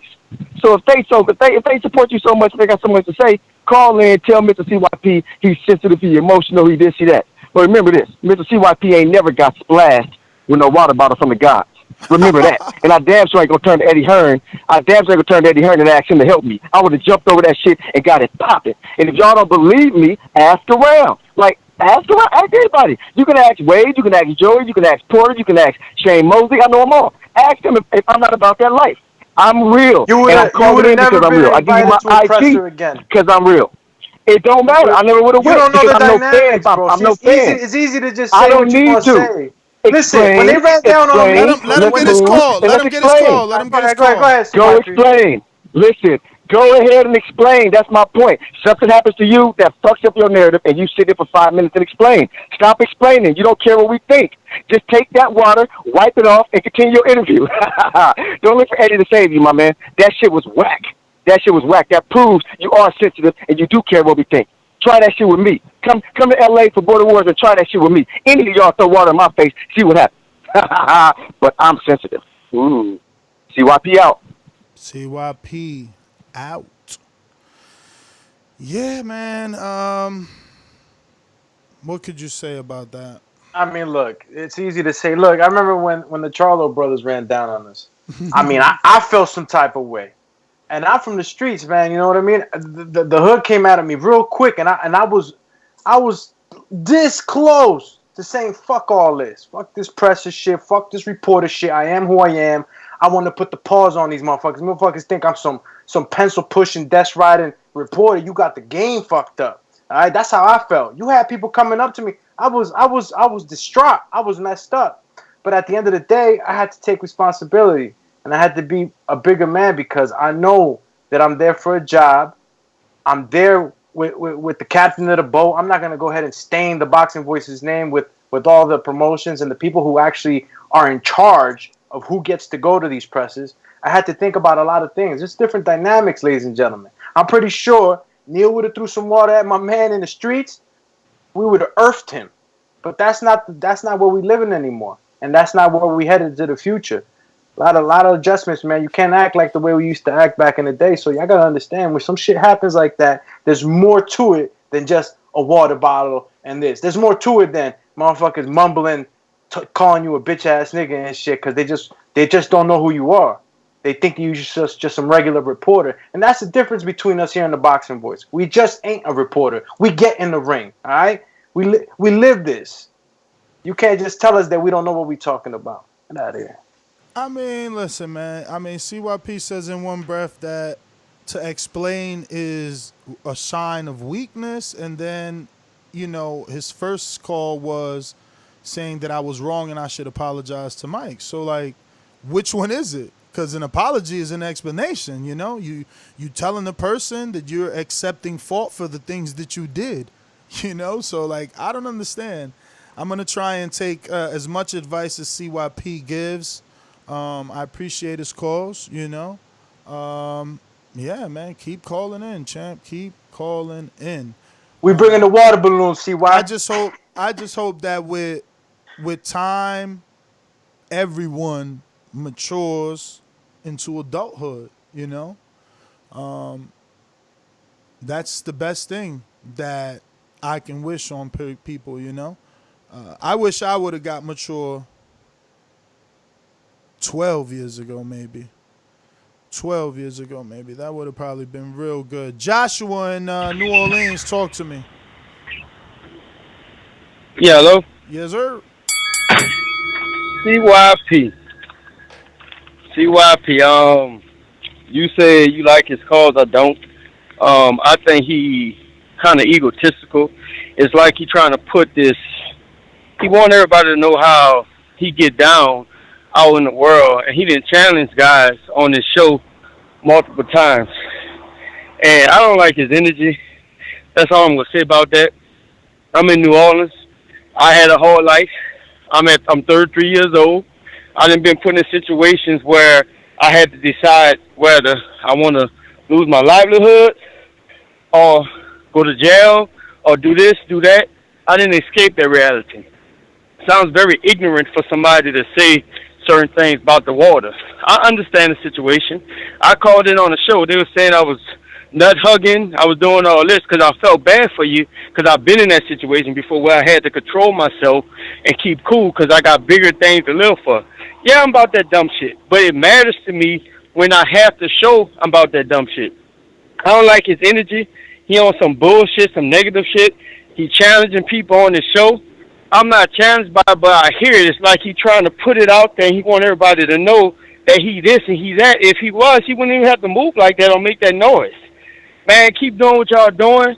I respected you for being a man to not respond and know the bigger picture because this show matters.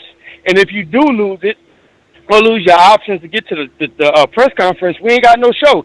So keep doing what you're doing. Man, that shit is dumb shit, man. That's little boy shit. That's that shit we used to do back in 96. And anybody that's from New Orleans know what it is and know how it's living. So that's my call.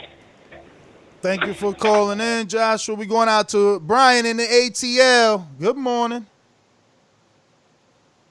Good morning, boss. All Atlanta in the building, man. What up? What up? Good morning. What up? What up? Good morning. All Atlanta in the building, man. First thing, man, as a grown man, man, you ain't got to go through all that, man, to deal with nobody, man. You know what I'm saying? We talking boxing, everybody get heated, man. You know what I'm saying? It's a combat sport, and and this is even doing interviews, man, and this show is basically a full contact interview almost. You know what I'm saying? Where you battling back and forth. So man, don't put no stock in this shit, man. Let it ride off your back, man. And just go ahead on. The other thing is, yeah, Errol Spence was flexing when he said he didn't want to knock Mikey out. Because in that ninth round, he tried to empty the goddamn tank and blow Mikey's ass up out of there to the point where Robert Garcia was trying to stop the fight, and his brother was like, "Nah, he good. He good. He say he can take it. He can make it. He bleeding out of every orifice." You know what I'm saying? So I wouldn't say that Errol didn't try to knock him out, but that's how you save face with it. Mikey was in there to survive. You know what I'm saying? Them last 3 rounds, definitely. As far as Shawn Porter is concerned, man, but the fact that he wings all his punches, man, when he gets on the inside and he smothers his hurt, it ain't gonna help him in a fight with Errol Spence. Number one, Errol Spence like to fight on the inside, but to get to the inside, Shawn Porter actually has to walk through that jab. Brian in ATL, thanks for calling in. Who we got? It looks like that one white boy. Talk to me, John. Good morning. What's going on, guys? Good morning. What's up? Not a whole lot, just working. Man, this fight is hard to pick. I really like Shawn Porter, but I really like Errol Spence too. I think the shit talk's nice. You know, the heavyweight should be doing that right now. So we're kind of getting a little entertainment for the lack thereof in that division. But Errol Spence, I probably go with Errol Spence. He's going to beat Porter, but Porter's not coming to lay down. He's not just going to lay down. I don't know if you guys remember the fight with Keith Thurman, but shit, that was like fight of the year, right? If I'm not mistaken. Yeah, bro. Yeah, I mean, I was hell there yeah, in the locker room. Hey, you know how many? when I And he's saw- not knocking Shawn Porter out. Errol Spence is not. You know how many shots he took from Keith Thurman in that fight? And that's what Porter said. He said, "Yo, I've been in there with big punchers. Have you? You know, I've been in there with he called Ugas a big puncher, so maybe he knows something we don't know." I mean, Earl's been rocked. I can't remember who it was by. It was by a journeyman, right? Yeah, He got rocked once, You know, and he recovered well. I see the people post that clip every now and then. They be hating. It was an old young fight. Yeah, it was a weird shot. I mean, it caught him coming down on his chin. You know, it's that will rock most people, but he got back up and did what he had to do. Yeah, but I got Spence in the fight, but I hope Porter pulls it off. I'm always an underdog, and he's definitely the underdog for sure. But CYP, man, you gotta get out your feelings, bro, and just hop in the Border Wars too. Big underdog, Porter, bro. Plus 900, bro. Can you believe? Or is it backwards? I'm gonna double check. I think it's minus 900 is Errol maybe, bro. But it's wide like that. Yeah. Porter's plus 500. Errol is minus 900, and that's what I'm saying. You see what I'm saying? Like all these hardcore fans have called in saying, bro, he's either not stopping Porter or Porter is this tough fight. No one is all saying, yo, Errol's gonna knock him out. You know what I mean?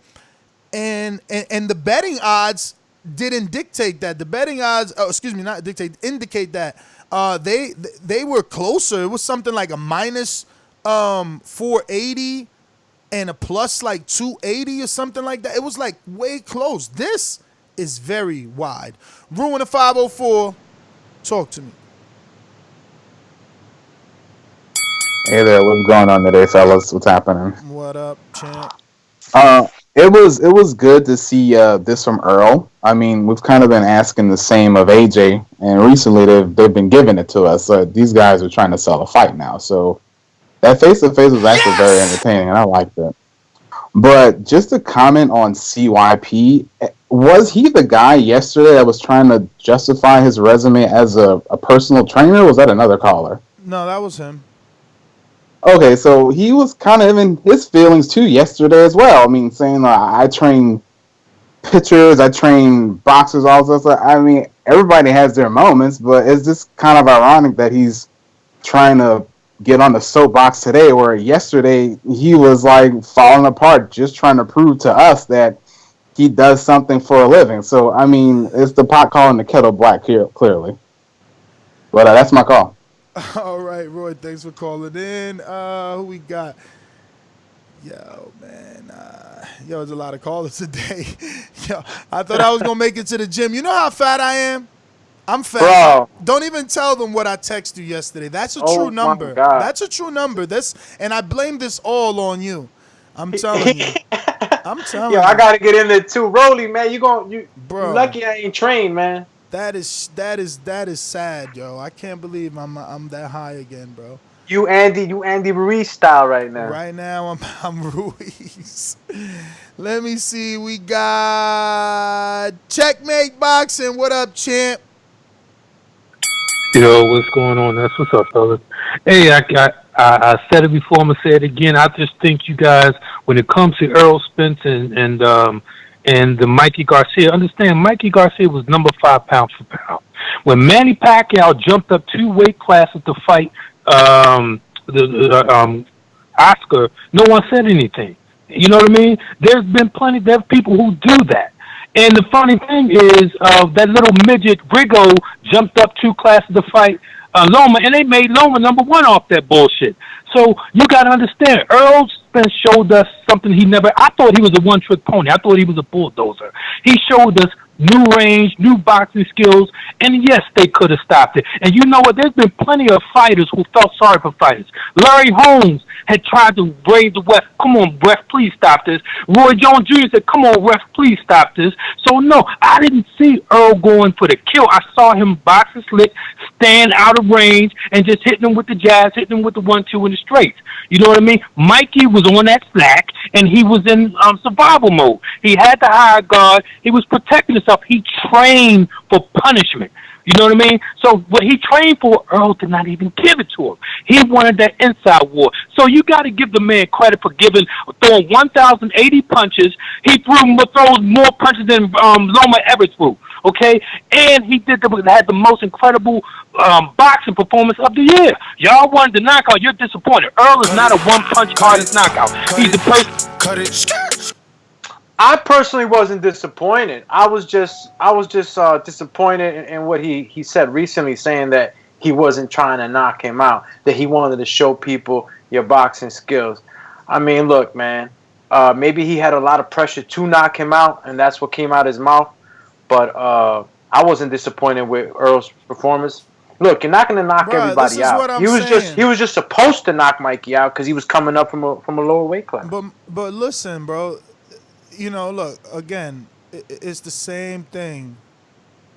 Now you're defending Earl, making excuses for not getting a knockout. He said it.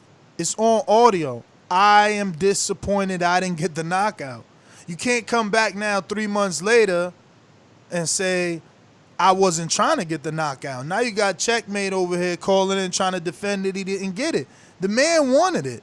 He wanted it. What is he saying? Like, because he didn't say it throughout the build-up? Well, you said it post-fight when it meant the most. After you got the win, you said, I am disappointed. Like, we didn't say that. You said that. We got Noah in Cali. Good morning. What's poppin', man? Good morning, TBV. What up? What up? All right. What's good with y'all, man?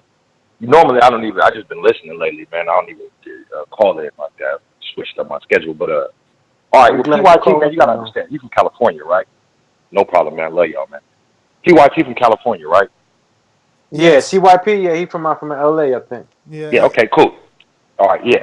Now, what y'all got to understand about us is that you guys are normal human beings. And what you guys are saying as far as maturity and things, it makes sense. It's the West. I done seen niggas slap their managers. I done been at UPS, working at UPS, and I watched a man DDT a nigga on the assembly line. So what you say matters out here. I swear to God, what you say matters out here, dog. No fucks given. It's a little less tolerant. In New York, motherfuckers be like, fuck you, fuck you, fuck you, fuck you. And it's like, y'all go about your ways after exchanging fuck yous. West Coast, you'll get shot. Just being honest. It's a different mentality, a different thing. So I heard, dude, what kind of made me be like, hold up, was an old boy trying to get on CPT, I think his name is. And he was like, well, you know, that don't make no sense. Well, to you, it don't make no sense, brother. It's certain people, different, you know, different strokes for different folks. But if I was Nesto, back to what I was saying, bro, you got a job to do, cuz. And at the end of the day, cuz, ain't nobody else going to pay your bills. You know what I mean? And this is what you do to pay your bills. So, yeah, keep it popping. And this is a relationship thing. What you're doing is dealing in relationships. That's what it is. You ruin relationships, no one comes on your show. That's what you got to do. You got to suck it up. You got to find a way to make it work. And that's what it is. This ain't about you as a man. This your business, nigga. Make your business. Cut it. Thank you for calling in. Appreciate it. Man, he says, son, I ain't want to fucking cut him off. What'd he say? Think back. Shit. Damn it. See, this is why it's so hard not to cut people off.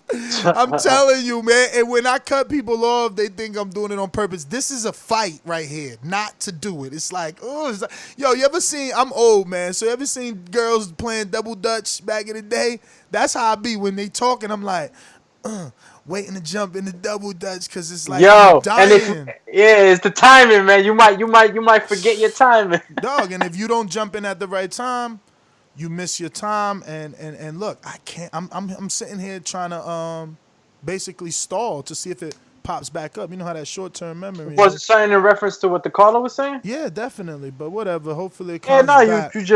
he was saying you just did. This is a business, and you're dealing in relationships, and if Oh no! I got it. Remember, he said, he's from the West, we from the East. No, dog. Look, it's totally the same over here. Yeah, you know what? I was Totally- I was gonna defend It's totally the the Eastern, same man. over Like, here. Let me tell you, man. Like, yo, dudes get shot for I mean, right here, wasn't it in New York that someone got shot for stepping on their Jordans? Like, nah. I don't think you know, but like in all honesty, like people know that we fast out here on the East Side. Things do. Don't get it twisted, my brother. It's the same way. Like, No, that's it's the same. But this is the thing, guys, man. Like, yeah. You seen somebody get DDT'd in the UPS, bruh. I used to work as a laborer in a factory. I had these hooks. It's these hooks, man, that go into your hands. I know Mexicans know what I'm talking about because I've worked amongst dozens of them. And you would fucking hook the sacks of raw coffee beans, bruh. I remember my dad worked in the warehouse when I was like 17. I took off that week before, we get Easter vacation. Yeah. So I took that week before Easter vacation plus that week of Easter vacation, and my dad, got me to work with him them 2 weeks. So that was my 2 weeks to do as much as I could, put in that overtime, and that was my car money. So, I'm lifting these bags and shit. They so heavy, it's 2 at a time with these hooks. You dig them into these, they made out of tela. What do you say that? How do you say that in English? Just like that fucking coffee sacks. Fabric is a sack. It's almost like they coming straight. They coming straight from Colombia, Dior. They in the containers. It's pretty much, if you guys to get a picture of what it is like, you ever seen the haystacks, the blocks? These farmers have these 2 big giant hooks, and they just kind of hook into the haystack and throw them in there. Long story short, man. I brought a boom box. I'm old, so I brought a boom box. I'm calling it a boom box. You know what I'm saying? Black radio. Dog, brought that shit. I used to have my shit right in front of the bay door so the beats could just go straight into the trailer. Bro, a high-low driver ran over that shit. Oh! You know what I'm saying? Now, mind you, I was there to get money for my first car. And because he ran over my shit, I tried to go about it like, yo, just pay me on Friday. He like, man, I'm not paying. You shouldn't have had that shit on the floor. Bruh, we made believe it was Friday right there. Like, nigga, you not paying me. Brrr, let's fight. You know what I'm saying? And we fought. And even as an adult, like I've been quoted on the show, man, I got hella convictions for fighting in the street, but you got to grow up. You got to grow up. It don't matter if you're from the West or from the East. You gotta grow up. At some point, you gotta think about other shit. Like, what the fuck I'm gonna do? Punching Neil in the face. Like, I'm not winning there, man. I'm not winning there. Like, I had a fucked up life. This is the best. God is blessing me with this job, and to be able to talk on this radio every morning and touch this many people and meet as many people as how I've met, travel as much as I traveled. When you get older, man, you just start to put things into perspective and you value some things more than others. You know what I mean? I do not value certain people's opinion, man. So it's not going to trigger me to jump and beat up Neil. You didn't think I knew cameras was rolling and that shit was going to get out? Like, I don't give a fuck. The way I didn't give a fuck about Adrian Broner saying what he said, like, bro, I got a goal, man, and I'm really reaching it. I'm really reaching it. When I started this, I set a 5-year plan that I would quit my job, and I quit in 3. Now my next goal is to employ my friends. It's my friends that are on this show. Mike is still my friend. I'm texting him in the back, hoping that he answers me, and I'm gonna call until he does, you know. And Doomy's my friend, and that's my goal, to build this up so that not only myself but my friends also have a future here, you know. And if you simple-minded, did you want me to beat up on Neil, which I probably can't even beat. Let's be real. that motherfucker's big. Let me tell you, when that shit first happened, he didn't seem that big. We were very close to each other. Like, AJ was right in front of me, less than 24 inches, and Neil was right on the side of him, and he didn't seem that big. But then we seen each other again for the Ruiz press conference on short notice, right? And we talked, and I was like, God damn, he's very big. He's probably 6'9" or 6'7". He's a big boy. Easily 6'9", 6'7", and there's no doubt in my mind that he's over 300 and something pounds. Like, that is a tough fight. If it's going to be in Border Wars or something similar, I would absolutely take it. But you need an entire training camp. That man will wear me down just by clinching. He's huge. Huge. There's no way. He probably won't have the skill that I got naturally. Yes, I believe I have better skill, better fluidity. And I'm being, I don't know, maybe prejudiced because I think just because he's white, he's not going to be as fluid as me. I'm on my B-hop shit. Plus, his stomach is way bigger than me. I just don't think he's as athletic as me. You know, I can't see him playing basketball and football like I did. None of that. You know, let's settle it with a one-on-one basketball. It's a tough fight. It's a tough fight because of his size. It's like that big baby, predicament. But I would totally do it in the ring. I'm not losing what I've built. This was a phone call, gentlemen. The thing is, it's been so many years that y'all don't remember. I called into someone else's show, and they told me that their chat was going crazy when I called. And from a caller, they made me a host. And from a host, I realized they wasn't doing it right because the callers are who important. And that's why y'all here. Because I stay here 5-6 hours, my man, to make sure everybody get their call. And sometimes y'all be like, yo, you ain't get to me. And I'll be like, hold on, after the outro, and still go to you because, yeah, I care, man. I care that God gave me this opportunity, man. So if I'm sensitive, if I'm explaining, if I'm corny, if I'm whack, if I'm a bitch, if I'm a snitch, if I'm a dick, if you mad, it don't matter, bruh. It don't matter. Don't matter. This is my journey.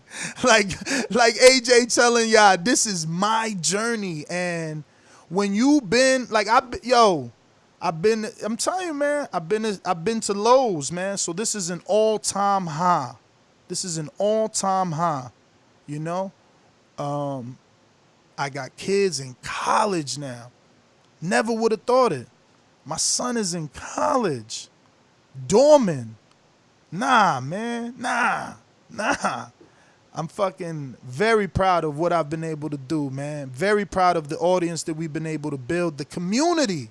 The community. Fam. Look at Border Wars, man. It's growing. A few more years, and what could Border Wars be? What could Border Wars be? Nah, man. I'm not about. I've been about that shit back in the day, man. Worrying about what motherfuckers think and acting and doing shit for people, man. And it got me nowhere. It got me nowhere because, my father always told me, bro, and this is like I'm pretty sure this is not just a Spanish phrase. This is like everywhere, all languages, all races. But you realize who your friends are when you dead, locked up, or in fucking jail.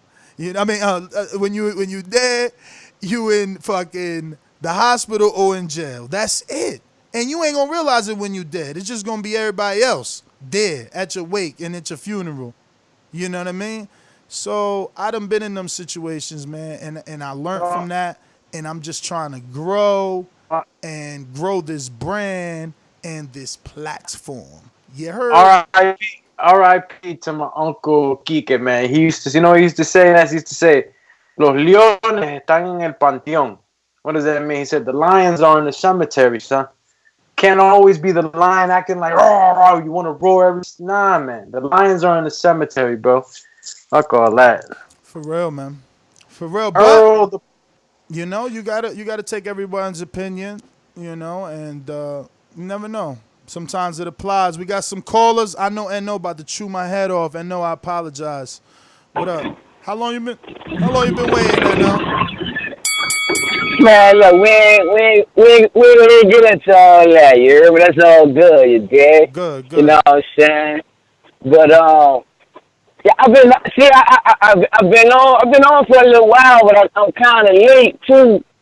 Sound like a lot of action went down. You dig? Know what I'm saying? It did, man. I mean, right.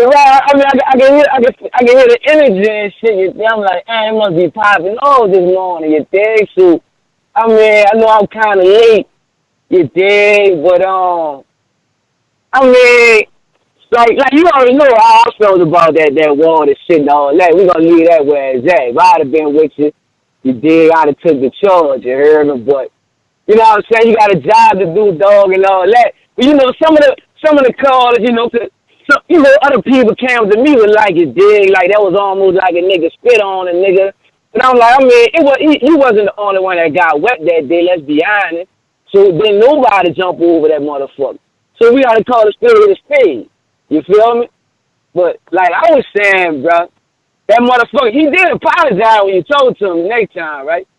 I mean, it had to come up in the conversation somewhere. Like, yeah, look, my bad about the water shit. It was a fake apology, man. I know the difference. Yeah, I mean, yeah, but I'm saying, yeah, I know it was fake. I know it was fake, but I'm just saying. He had to at least mention this shit. No, they definitely, like, he apologized, and you know, I ain't gonna front. I'm not gonna act like that situation didn't help me. Like it did, because like they felt responsible, and my access is a little better. Like I said it the other day, right? I was upstairs with AJ. Normally that's only the big writers. Normally that's Keith Eidig, that's Dan Rayfield, that's Thomas Hauser, you know, Kevin Ioli. The big writers, big publications, they get to go upstairs, they get the private time, and then they wait for the video guys later. But like lately they've been bringing me up for the Triple G. Nah, yeah, you could come. Texting too. So listen, man, you got to take the bad with the good. You got to take the bad with the good. Sometimes, you know, a situation like that turns into this, where they realize their employee was wrong, and now I get treated better. Right, yeah. Cause that was some whole shit that nigga did, bro. You know what I'm saying? He was raised like that, bro. That dude, he ain't just start doing that shit. He was raised like that. But we gonna leave that where it's at, you dig? Not a split situation. Stop my time. I feel like I'm in a battle rap right now. Oh, man. Stop my time. Stop my time. That was a whole 3 minutes. You was talking, dog.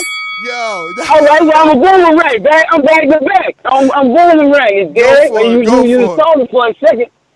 All right, the Errol Spence situation. Now, unless you already knew how I felt about that. I don't remember. What I was trying to tell you, though. Refresh me. I'm gonna tell you right quick. All right, now this is what we gotta start at, Ness, bro. You can't argue with me on this here, dog. You got to listen. Go ahead. Check this out. What is considered a flop? How many pay-per-view buys is considered a flop? On the top of your head. Okay, yeah, no, I get where you're going. At least 100,000, right? No, I got you. All right, cool. I got you. All right, so we understand why you're mad. Then you know, chilling right there, y'all laughing together. It's just, you know, it just don't look too right. You know what I'm saying? But we understand why dude was upset. You dig? Like, you could have said 100, maybe 120. It's still a flop. But like 50, like damn. I ain't nobody, son. Yeah, but the way, 90 seconds. But no, remember, my justification for that is that we was using Crawford as the barometer in a unification, 2 belts, and he didn't do it. But Crawford did more than that, though. That Crawford did like 90. No, he did 50. He did 50. His second one did 150. No, wait, hold on. That's not my time. That's not. Nah, he did 50. Keep it real, dog. I ain't stopping. Somebody put the numbers up. Put the numbers up, dog. I'm Googling. Yeah, Google that. Don't do that. You got a lot of listeners on the show, dog. Don't do Crawford like that, dog. Bro, I'm Googling right now. I'm Googling right now. Terrence Crawford, Amir Khan, Terrence Crawford. Look, they don't even want to talk about that Victor Poster. I'm trying to tell you. You Googling, they that's the one. Khan. Yeah, Victor Poster. Yeah. Yeah, I'm telling you. You pull up pay-per-view. They pulling up Khan. Look, all they come out is Khan. I'm look, remember we did the show on Triple G. There you go, champ. 2016 Crawford versus Poster brings between 50K to 60K. Dog, I don't be doing that, man. I ain't trying to hate. I was using. You know what, listen man? to me. All right, Ness, you know what? All right, cool. I can take that. Ness. Yeah, bro. Cool. Listen, and I thought remember, they did 9 today. dog. That And must have been remember, Triple G. and That was remember Triple G this. did 9. And remember this, dog. Again, 10 seconds. He in his feelings. We talking about Terrence Crawford, right? Unifying on HBO. Everybody, Kovalev did $1 million plus every single time on HBO, not pay-per-views. I'm not trying to be slick here and slide that in. No, he did not do Kovalev million pay-per-views, but every time he was on, that was the premium network. We've been on, HBO just went out of business. You telling me on the biggest network in boxing, because PBC and all that shit didn't exist back then. You only did 50, so I was going off of that. Earl need to apologize to me. He need to be like, yo, Ness, I get it. You was ignorant like the rest of the world because we never seen a pay-per-view on Fox. It's okay for you to say what you said. You was going based off the old model. I'm not going to fault you for that. But this is a new model where motherfucking Islandri Lara could fight Ramon Alvarez and do 1.4 million on Fox. I didn't know. We never seen boxing on Fox. Like, they too judgmental. Dog. Like, we allowed to make mistakes. Fox was new. I get called the PBC fanboy. All of a sudden, I only like certain PBC fighters. I don't like Earl. Like, Earl need to chill, man. Send him a box of chocolates or something. You still there, Anno? Oh, all right. You know, normally when you run on like that, you been cutting me already, dude. But like, yeah, bro, I mean, no, you got it. I know, because I must have had it mixed up with Triple G. I know somebody did like 9 to 100,000, and that was a flop. I don't even So that know. must have been a Triple G fight. Him and your boy from Canada, man.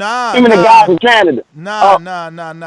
He did all 170s with like 170 and 190. No, man. No, remember, you gonna make remember me Google that too? he had a flop. Dog. Yeah, Google it. I'm telling you. That is his him flop. and the guy from Canada, man. Champ. Those are his flops with Jacob and with Lemieux, because we thought Gennady was a star. Jordan endorsed him. Apple endorsed him. HBO riding his nutsack. All the riders been talking about, and he flopped. He ain't do numbers till Canelo, believe me. But I'm pressing the enter now, and you about to see. Well, yeah, good, because he did a 90,000 with somebody, man. Versus, and we was tearing his ass up on the shoot. 170 and 190, I bet you. But I gotta, you know, David Lemieux name funny as hell to spell. Lemieux. We was tearing his ass up on that shoot. Let's see what comes up. What is this? Gennady Golovkin, David Lemieux is official. Yeah. That's pay-per-view. What it was. No, we got to see. No, there you go. Gennady Golovkin bout generates 150. Yo, I'm too right. This is what I do, man. I don't watch any other sport. Any other sport.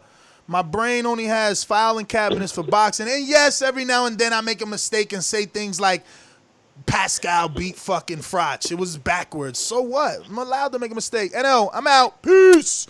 Troy in Baltimore. Boomerang. What up? Yo, what's up, man? I'm just gonna focus on the fight.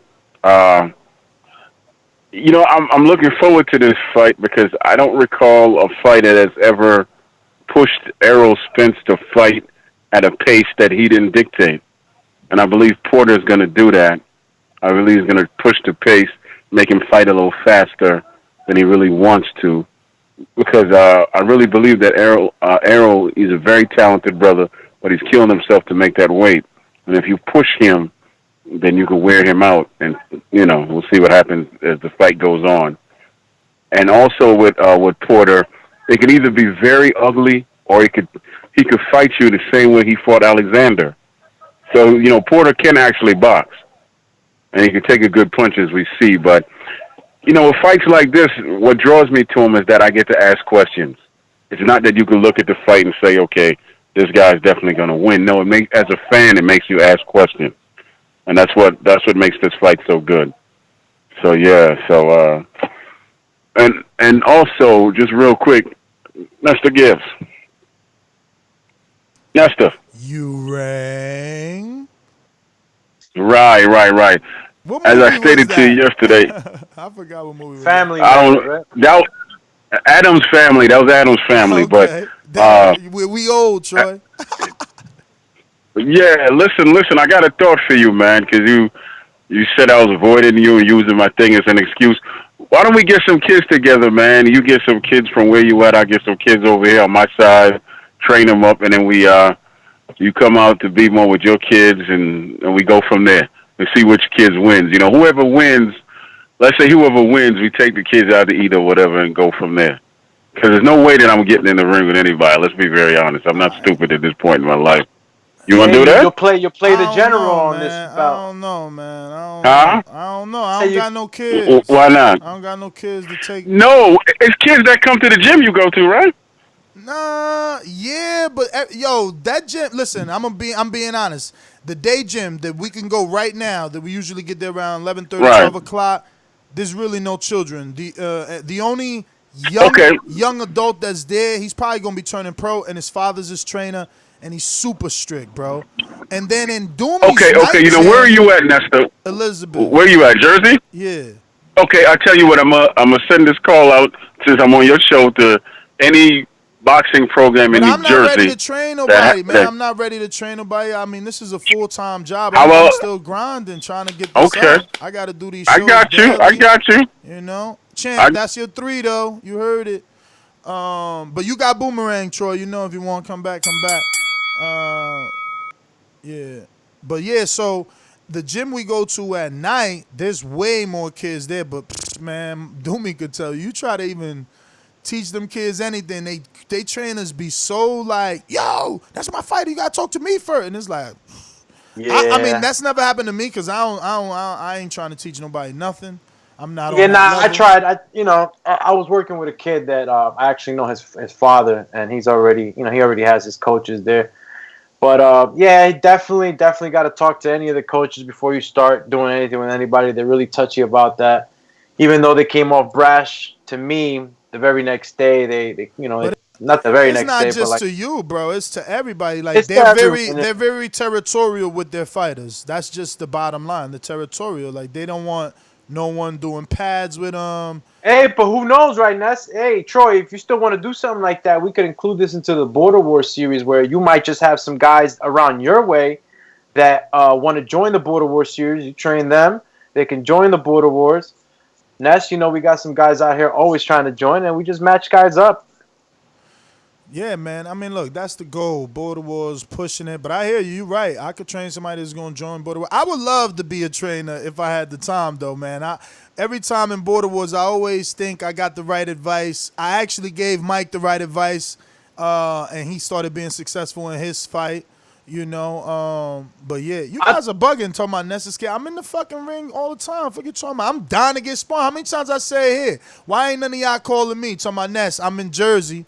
What up? When could we spar? I'm gonna be flying in such and such week. Why y'all ain't saying none of that?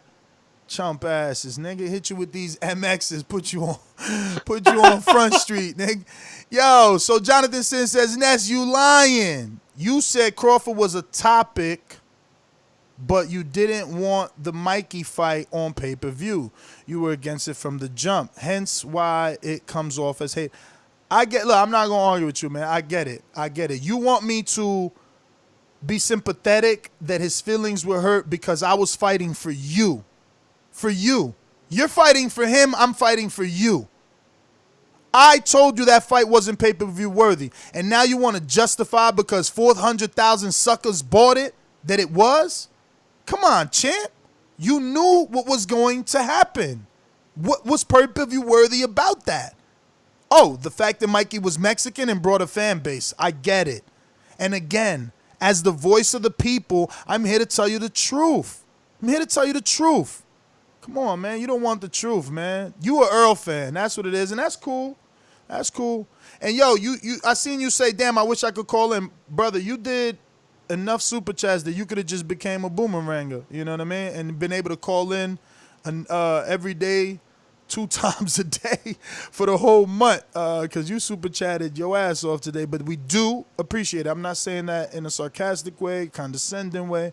Totally appreciate your support and your engagement with the show. We going out to Florida. Majid, talk to me.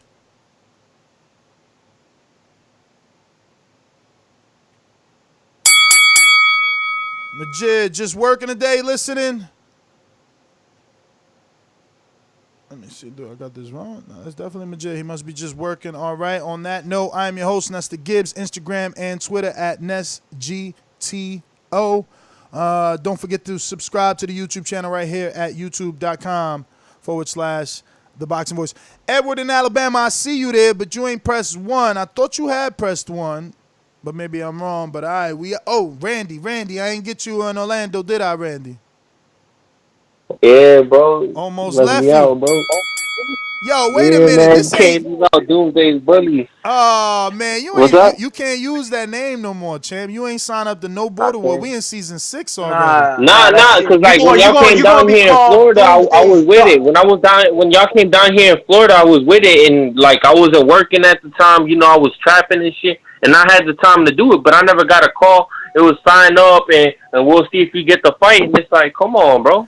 Come on. If I'm gonna sign up, I need to be 100% sure that I'm gonna get you was the fight. getting that fight. Nobody calls out Doomy. Doomy only fought twice in border wars. You knew if you signed up, you got that fight. And he lost both of them? Nah, he ain't lose both. He stopped one, and the other one he lost by decision. He lost and guess what? He got his ass beat. And guess what? Someone in Florida is coming up to fight Doomy this time. Since you ain't do it, they said Miami in the building, 305. So let's do this. Who's the dude that's coming from Florida? Who's the dude? Rolly. Why don't he spar me when he down here? Because I'm down here. Yo, because I've been training, not real You shit. clout chasing. You clout chasing. That's how I got to No. put you on Front Street. We don't even got to record it. Nah, now you just want to so he spar? could go and tell him the feedback. Now you want to spar? Sign up. You've been calling out Doomy almost 3 years. Come on, when you gonna sign up? Look, hey, but not real shit. Since that Florida border wars that y'all have, we gonna leave it. We gonna leave that for the Saturday show. Go ahead, talk box. I'm starting the clock. Go. I bet. Fuck, you got water thrown on you. I ain't hear about that. Fucking AJ Security, champ. That's what happens when you got them tough questions, man. They gotta cool you off. Hey, nah, but I respect that you kept your cool. A lot of dudes was calling like, yo, you need to know how to conduct yourself. You feel me? There's a place and a time to, react. So I understand that. But what's it called? With the Errol Spence and the Shawn Porter thing, that shit's just going to be a good-ass fight, bro. To be honest, I think Errol Spence going to edge it out, but it's going to be a hard fight in my opinion.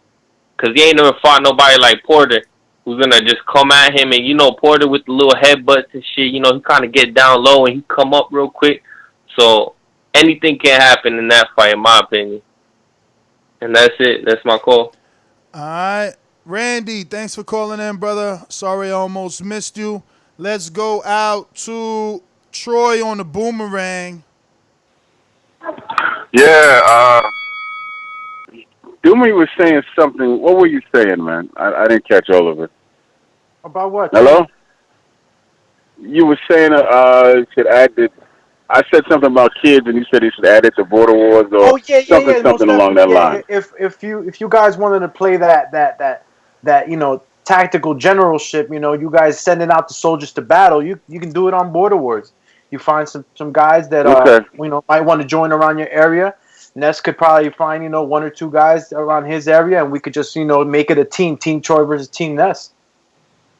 That's fine with me. I mean, to be very honest with you, I actually want to get back into it. I haven't trained in a while because I didn't just train the regular kids. I went down into the corners and trained the knuckleheads, and most of them got murdered, man. This is Baltimore, and it just sent me into a depression. So I just chilled and that because it bothered me. But there's something else I had to say, and I lost my train of thought. That's a damn shame. Shit, but man, anyway, you can no. I actually want to say something. I want to come to New Orleans, but I never stay in the tourist area when I go anywhere. I like to go to the real areas, but I don't go anywhere without somebody who knows the territory. I actually need an ambassador, and I wanted to to be my ambassador once I make my mind up that I want to come to New Orleans for a weekend or a week or whatever. You can take me around to the real places. Hell, man, we probably sell some jerk chicken and gumbo and make some money, brother. You never know. But just have him reach out to me or something, because I'm serious, man. I've been traveling like crazy. Cut it. We got you. Hopefully he heard. We going out to Majid in Florida. Majid in Florida is available. Talk to me. Yo, what up, man? What? Damn, I see that L. Nah, there ain't no L. Oh. But I got a little piece right here. But anyway, I'm going with that Errol Spence, Kell Brook. I'm gonna go with Errol Spence, and I'm looking at it kind of like when Porter fought Kell Brook. When Porter tried all that Russian shit, you seen how Kell Brook just clenched him up a little bit, and he just nullified that shit for the most part. And and Shawn Porter ain't look like the Shawn Porter we know. I know he done trained and got better and all that shit, but overall, I don't really see nothing going different except Errol Spence probably tear that ass up a little bit more, But that's all I got on there. I'm going with Spence, maybe decision, maybe he stop him, but either way, he gonna take that W. I think Shawn Porter acting out of character too, but that's all I got. Everybody like the video, support, and I'm out. Majid, man, thanks for calling in. Enjoy that weather out in Florida.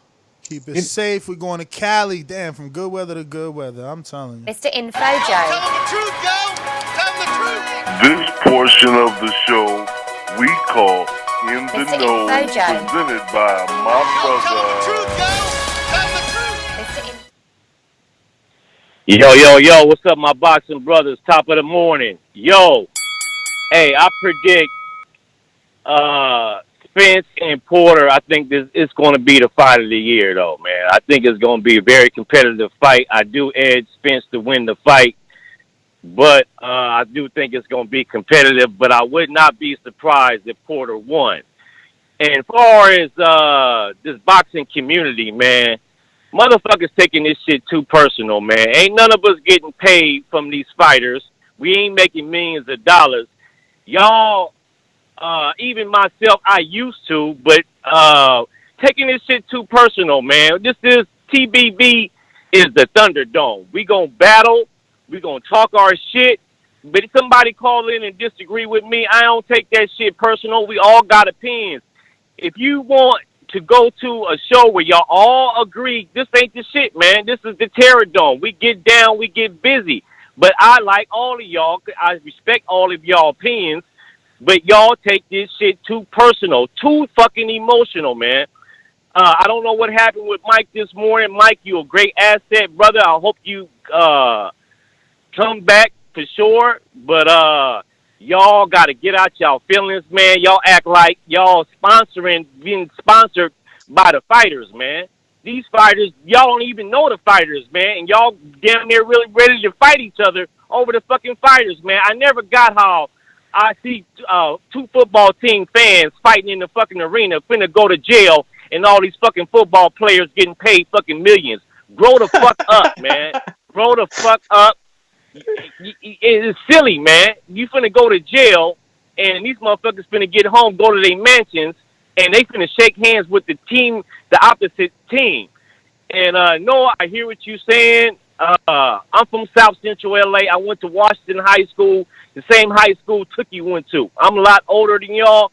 Hey, New York is live. It's the same as out here, man. I used to think that we the hardest niggas on the planet, but they live in New York, man. I walked the streets of Brooklyn. I walked the streets of Harlem. I went to D.C. Them niggas is live too, man. It's hoods everywhere that get busy, just like South Central L.A. And trust me, I've been there, and I didn't go take the tourist routes. I wanted to see, like my man Troy said, he wanted to see the hood. Everywhere I went and traveled, I wanted to see the hood. And it's live everywhere, man, and everybody gets busy. But that's some ignorant ass shit. I'm just bound to make a point. But that's my call. Hey, man, I wish all y'all listening the best day, a good Friday, a good weekend. Peace. Info Joe, and I'm out. We appreciate your wisdom, OG Info, man. Thank you. The OG. We're going out to Edward in Alabama. Hey, what's up, man? Yeah, appreciate it. I think I heard somebody earlier. I mean, people keep mentioning talking about Errol Spence never been tested. We must forget about the Kell Brook fight, man. That was a tight fight. There was points where Kell Brook was pushing him back. I mean, Kell Brook isn't small, so this is going to be a even. To me, this is literally a 50-50 fight. If Shawn Porter comes in there and he's determined, he's not going to get stopped. It's just all there is to it. And I think, like I said, them coming down on you when you were evaluating that fight, when you predicted the pay-per-view, I think the only part that you missed out on is that PBC might be a better promotional company than Bob and them, you know what I'm saying? Because the way they promote their fighters, if you notice, a lot of their showings aren't that great. And PBC's getting millions here on this, that, pouring thousands on their pay-per-views and stuff like that. So I think that's the only part you missed. Your evaluation of the fight being garbage, of being one-sided, was absolutely right. So props to that, whatever. But yeah, and like we said, we all come on here and talk crap. We all come on here and we mix it up from time to time. I mean, there used to be some hosts on this show that I couldn't goddamn stand. But it wasn't like I got upset. I still called every week and stuff like that. So let's not take it so personal. We just battle it out. We have a good time, and and we enjoy the fights. Thank you, guys. That's my call. All right. Thanks for calling in, man. Appreciate your thoughts. That is everyone. Want to thank everyone for joining in. Catch us on the next one. I am your host, Nestor Gibbs. Instagram and Twitter at NestGTO. And I'm Alex Doomsday Linus, man. You can catch me on IG, Alex_Doomsday_LAINEZ, or on Twitter, Alex Linus TBV. Don't forget to check us out on Patreon. Border Wars is approaching, almost here. Next week, fighters are ready. Fighters are ready. If you don't know, the Border Wars series is you, the fans, that join our Border Wars series and go ahead and go through the motions of what real fighters go through, promotional, the face-offs, the shit-talking, the work that you got to put in. We match up guys, according to whatever skill set they are and weight levels, and keep it fair. The beauty of this thing is that every time we have a Border War series, after these guys, take on this, competition against each other, we always make friends. The family's growing bigger. I mean, every Border Wars, I've met all types of great guys across the country. It's a beautiful way for us to get together. I know we're on here on the show. Some of you are on the chat. Some of you call in. But it's great to always put a face to the voice and to the typing. So, yeah, go ahead and check it out. Go to Patreon. There's plenty of ways to go ahead and make donations, different tiers. It's all about what you want to do and what you want to have access to. But $3, $5 definitely get you that access to the Border Wars. So, we much appreciate you guys for all the support. This is what we do. Like my man Ness said, he's trying to make sure that, maybe we can make a living off of this and comfortably bring you guys all the boxing news and not have to, worry about having to go do what everyone else has to do, which is pretty much work. You got to work, man. But if we could earn a living like this, it would definitely take a lot of pressures off of us always being on. This is work, because yesterday was a full fucking day for me. I'm telling you, man. Bro, my ass is flat like a pancake. I still got to upload. I haven't even uploaded a video, you know what I mean? Because I had to go to New York, spend like 7 hours there, then come over here, straight do the show, another 3 hours on the show. Did the morning show. Yesterday was one of them days, bro, like an 18-hour day without a doubt. And you know what? This is what I want to do.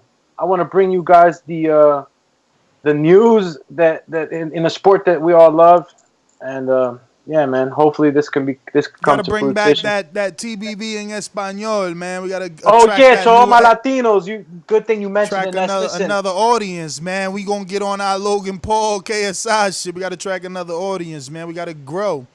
We need to have 1 million subs, man. So get ready, TBV en español is coming soon para todos los latinos que los quieren ir a chequear y oírlos. Voy a empezar a hacer toda la obra que pueda hacer lo más pronto posible para traerle la noticia de nuestro deporte en boxeo en español para todos los latinos en Latinoamérica, en los Estados Unidos, si están en España, Italia, donde estén. Les voy a traer este deporte, todas las noticias que sea de este deporte pronto. Necesito su apoyo. Que Dios me los bendiga. Gracias. Peace. Have a good morning. Catch us on the next one. Don't forget to subscribe to the YouTube channel right here at youtube.com/The Boxing Voice. Peace.